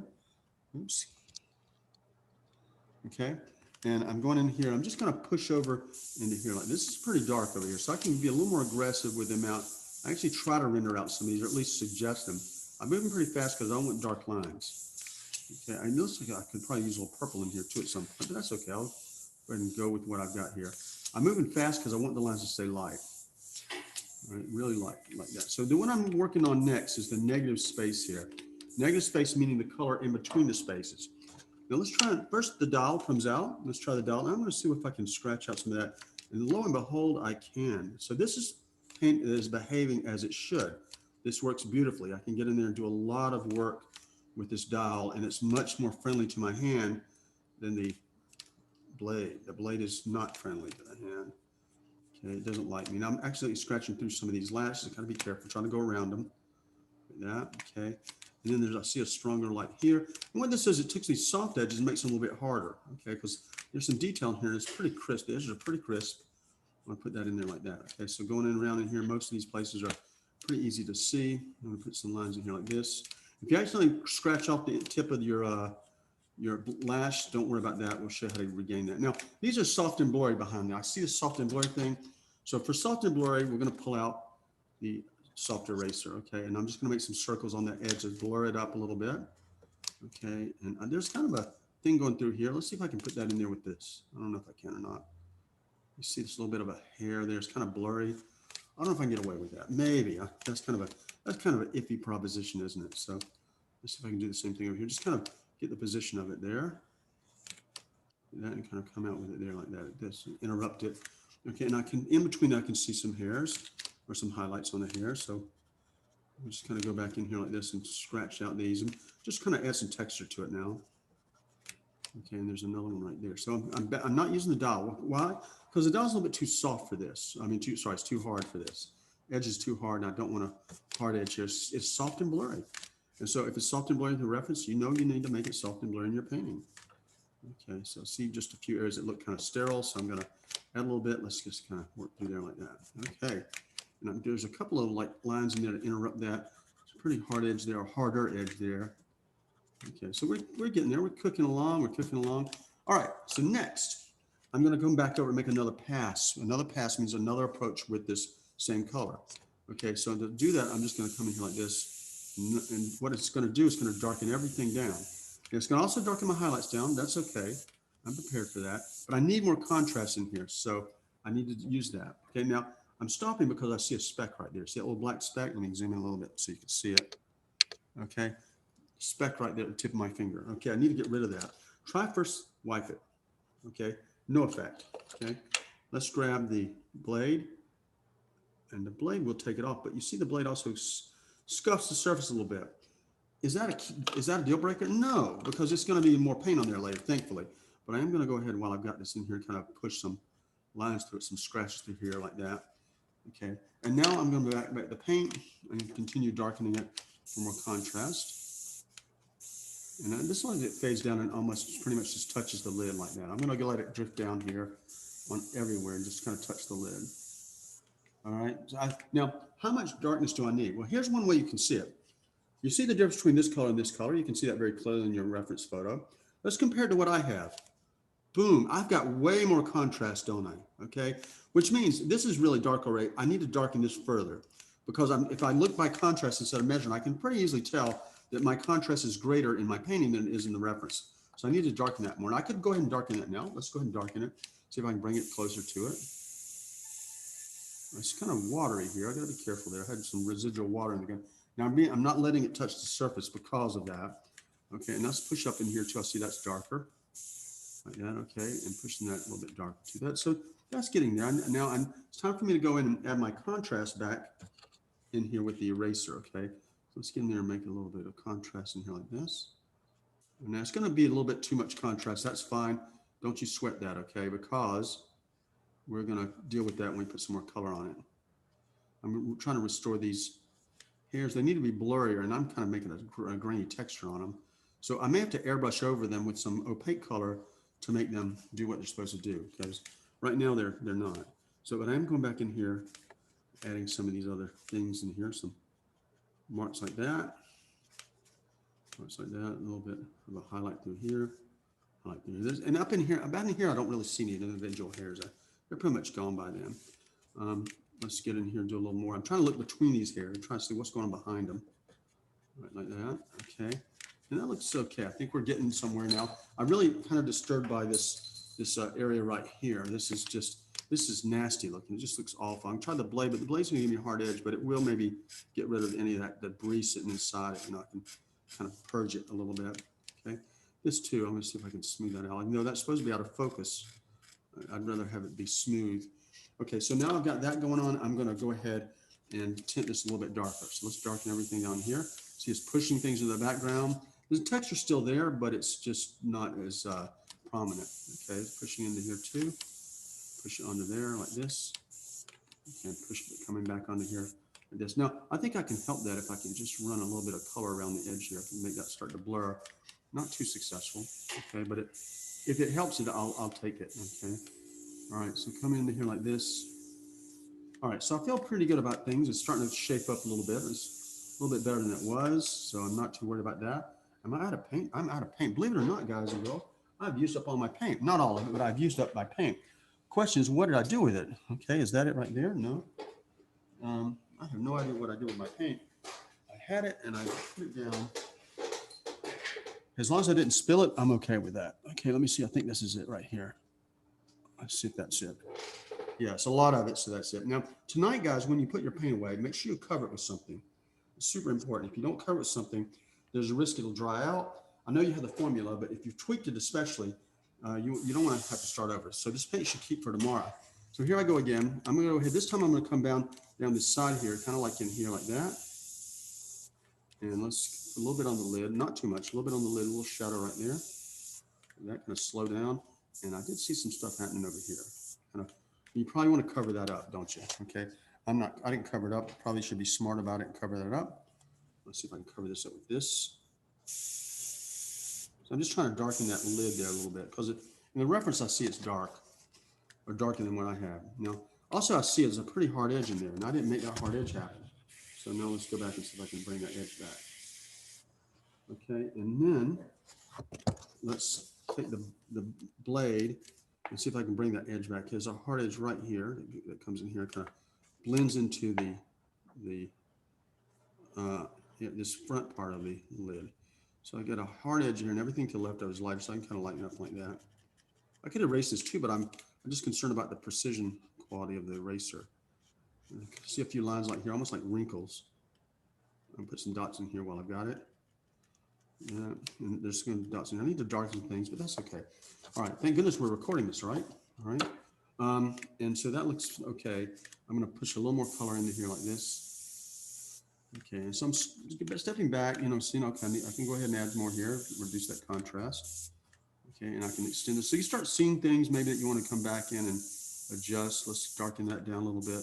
Let's add a little more darkness here. All right, now I'm gonna put a little bit of color maybe under this part.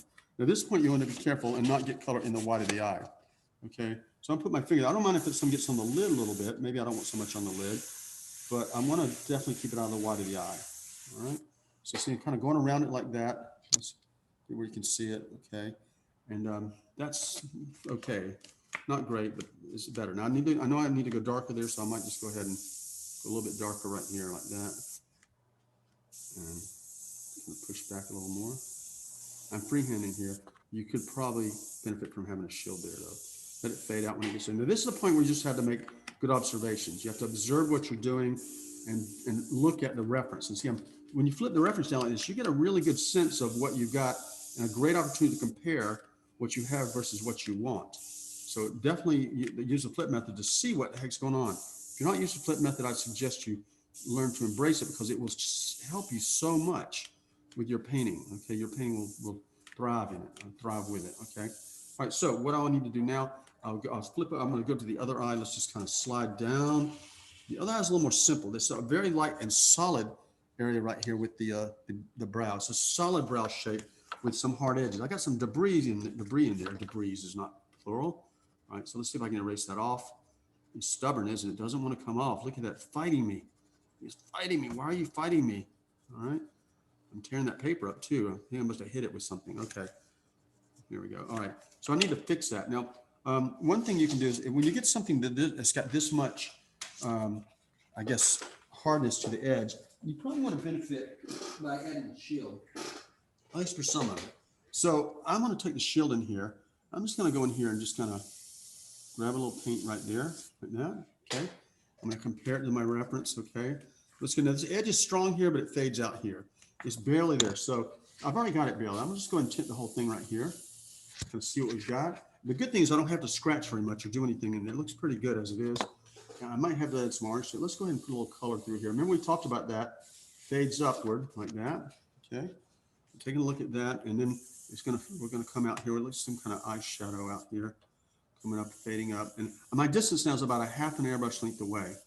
Okay, I'm pretty far. And this edge is pretty hard. I'm surprised. It's pretty hard edged out here. So you see what I'm doing, kind of breaking out. And this is a part in the video you may want to go back and rewind it a few times to see and listen to me talk about my distance. I'm about 3 fingers width, 3 fingers wide about right here. Okay. And I'm using the mask. I want to keep stuff off the white of the eye. I see there's a little more shadow in the corner. And yes, there's no rhyme or reason to where I'm going, only except where this color lives. Okay. So what I'm saying is I jump around a lot. I'll jump from place to place. That's pretty dark there, so I went dark. It's also dark under here, really dark. So let's get up under there and make that dark. Let's see if I can protect the rest of it. I need more of a curve there, don't I? Maybe like that. Okay, that's pretty dark. And let's put a little bit there. Now I may have to move it around a little bit to make this work, but we can do that, okay? So you kind of see where I'm going with that. Wow, I'm really way too light. That's a super dark area, so let's push it darker. That's going to be super dark in the end, okay? Now I'm cautious. You see, I could go all the way with it, but I'm not. I'm really cautious. I'm slow with it because I realize that it's so easy to screw up everything by going too dark. And so I got to keep my distance and I got to keep moving. Okay, you got to keep your airbrush moving. Don't stop your airbrush. If you stop your airbrush, you're going to cause a problem. So keep it moving and build it up in layers like this. I'm just building layers and layers in these lashes. This is a dark area behind these lashes. Let's just darken them like that. And more darkness here. Okay, looks like it comes out there. All right, so you can see the eyes starting to develop a little bit. But back to the brow, see, jumping around to the brow. There's a pretty hard edge up there, but I don't have a hard edge with me, so I'm just gonna take my finger, put my pinky on there, and I'm just gonna darken that down a little bit, like that, okay? And that gave me a little bit of a softer edge, because the edge is softer at the top of the brow. I'm flipping it and freehanding this in here. All right, like that. That's a hard edge, but I've kind of gone out of the boundary there. I see that I've gone out of the boundary. Okay, I'm gonna have to address that in a moment. So, and I think this also is gonna have a lot more orange in it than what I've got, but this is a good way to establish the structure of it anyway. It's like we established the structure of the eyes yesterday. I'm fading down here, let's fade that out. I definitely see some more yellow or some orange in here than what I've got. So I'll be prepared tomorrow to add some of those things as needed. All right, so that's a darker mark right here. Let's make it darker. All right, so now's the time I'll bring the eraser out. I'm going to come back and tweak a couple things. For instance, I see a little bit of a highlight through there. So let's kind of put a little highlight through there like that. Okay. And maybe another one right in here. Oops, wow, I'm really taking a lot of paint off, aren't I? See that? I don't like that, but it is what it is. I'll have to deal with that. And I'm going to put a few scratches in here like this, trying to make this edge a little more solid like this. Trying to make it solid. Okay. All right, all right, all right, all right, all right. Okay. There we go. So that's better, but it's still, you know, kind of strange looking right there. I might want to lighten that up a little bit so it should be lighter as it gets to the outside. Okay, so that's okay. So now I'm going to come back. Let's see if we can go back in here and darken this back up. Yeah, okay, it's pretty dark in there, thankfully. That'll cover up my mistake a bit. And let's push out into here a little bit more. Push out into here a little more like that. Okay, this is going to be a little shadow on it. Yeah. Okay, so I'm kind of working it through there. That's getting there. Now you'll see I'm still lighting the reference. Okay. Now's a good time to check, to test your color to see where it should live on this brow. Okay. All right, now here's the color. Let's see. Here we are right here. Obviously, it's a lot more orange in here, but let's look at the value. The value is pretty dark. That's the maximum darkness right there. Okay. But it didn't look that dark when I was looking at it. Why not? Well, because I got all the other dark around it. But see, here's where I need to go with it. Okay. I'm not going to go all that distance. Why not? Well, mainly because I need to change that color a little bit. I am going to darken a little more, but I'm not going to go all the way to that distance because I need some orange on it. And the orange I put on it is going to darken it further. So I don't want to risk going too dark, but I am going to darken it more than what I have. All right, so let's just push that in there a little more. Just kind of out of focus. Got a couple of lines going through there. Making a moving dot. That's all I'm doing now. Moving dot. Even it out. This is pretty even in there. And this is pretty dark in here. So let's just push it darker. Like that. Now I'm doing a lot of stuff, aren't I? I know you're thinking, oh, how are we going to do all this? Well, you'll have no problem with it because you can just get that video. But if you don't have the video, you still can it's pretty much just copying the reference, what you see. Down here like this. Let's push into here like that. Now, before I get near this, I'm okay. I was going to say I need to erase that, but I know it's a hair, so I don't need to erase it. All right, so pushing under here like this. I know I see the need for some orange in there. Okay. And that gets me pretty close to it. I might be able to just kind of fade this out to nothing here. Okay, just fading it out to nothing. And let's push this down here a little bit further. I think there's a little more color on the lid. So I'm going to push this on the white of the eye. Just darken this whole area down. Maybe block that lid now. Like that. Okay, you see what I'm doing? I'm pushing forward. And this fades as it goes to the front. Fading, fading, fading. You got to be careful here because I got those hairs in there and I don't want to redo anything. So I'm being cautious about fading this way. The darkest I see it is right in here. Really super dark in there. So I'm going to push it darker through there. I'm freehanding it, but still be careful. Dark, dark, dark, dark, darkness, darkness, darkness. Okay, I think that's good. Let's go push into there too. So I think I'm pretty much at a good stopping point for the evening. You know, you may want to throw a little bit into here like this, but I don't really think the need for that exists. Oh, you didn't see what I just did. I went ahead, I just add a little bit right in here to this spot right there, just a tiny bit. Let's back up a little bit so you can see what I've got here. I'll turn it right side up so you can see a different view of it, maybe a little clearer view of it. Help you kind of see where we want the eyes there, okay? So the eyes are starting to develop. I got some specks on there that don't belong. A torn piece of paper right there.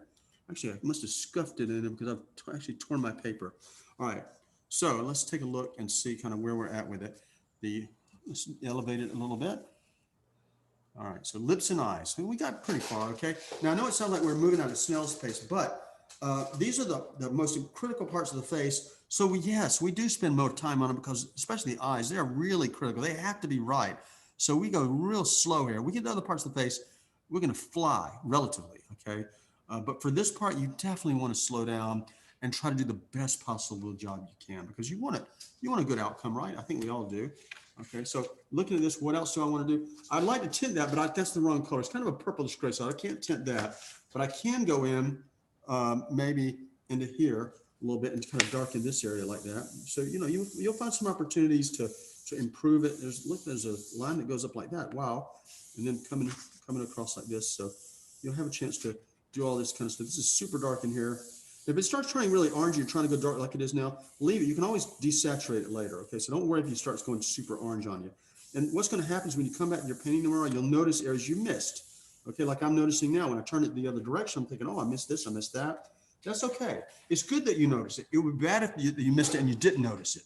Okay, so don't be upset when you discover missed areas. Okay, when you find something the next day that you missed and you forgot about, that's a good thing. It's good that you discovered it. Okay, because imagine not discovering it and just being there forever and never being the painting it could have been. All right, so that'll be my last demo of the day. I'm gonna let you guys finish your own paintings there, or kind of get to a stopping point. I'll upload. I'm gonna leave this up for a few minutes.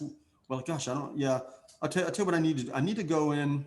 I need to stop Zoom in order to upload. So I'll leave it up for a few minutes, and then it takes a while for the Zoom to process the video. Then it takes a while for the video to upload to the internet. So it's but I have to stop Zoom in order for it to process the video. Otherwise, it won't process. So I've got to convert the video before I can upload it to you guys, and that's a process. So if you want, I can leave it up for maybe 5 more minutes, and then I'll sign off, and that way you guys can go, and then you'll have to watch the video for the rest of it. But I'll leave it up there so you can see it and kind of look and see where I went. I want you to go real slow, everybody, and tell you where if you want to avoid sadness, if you want to avoid trauma and despair in life in general, avoid going too dark. Okay. If you go too dark, your happiness is going to flow away from you, okay? And you're going to be sad, maybe despondent even. So to combat that, exercise restraint. Put less paint on there than you think you need. Go a little bit at a time. Spray a little bit, pause and evaluate. Even measure. Pull that sheet out, throw that sheet on there and measure and go see if what you've got on there corresponds to the value that's on the reference. It's an easy thing to do because you can't trust your eye here. Your eye is not going to give you a good evaluation of your values and color. It's going to throw you off. It's going to be a deception. So you must measure and trust the paint. Don't trust your eye. Your eye is a deceiver. Okay. And then just proceed slowly. I'd rather you don't finish it than go too dark. Okay. And you would rather, believe it or not, do that too. Because if you don't put enough paint on there, all you've done is you're too light, and you can fix it by adding more paint later. If you go too dark, well, here come the 5 options. Okay. That you have. And they're not all good. I mean, none of them are good. Fixing stuff is no bueno. It's no fun. So I'd rather you go slow and make fewer mistakes, or actually 0 mistakes, than rush to it and then have to do the whole thing over. You may want to wipe your nose off if it's not in the right position, like I did. I just kind of wiped it off because I'll establish it again tomorrow. But mainly we're focused right on here in the eyes. Okay. All right. So I'll stop talking and I'll stop recording and just leave that up for you guys for a few minutes before I have to sign off and upload it.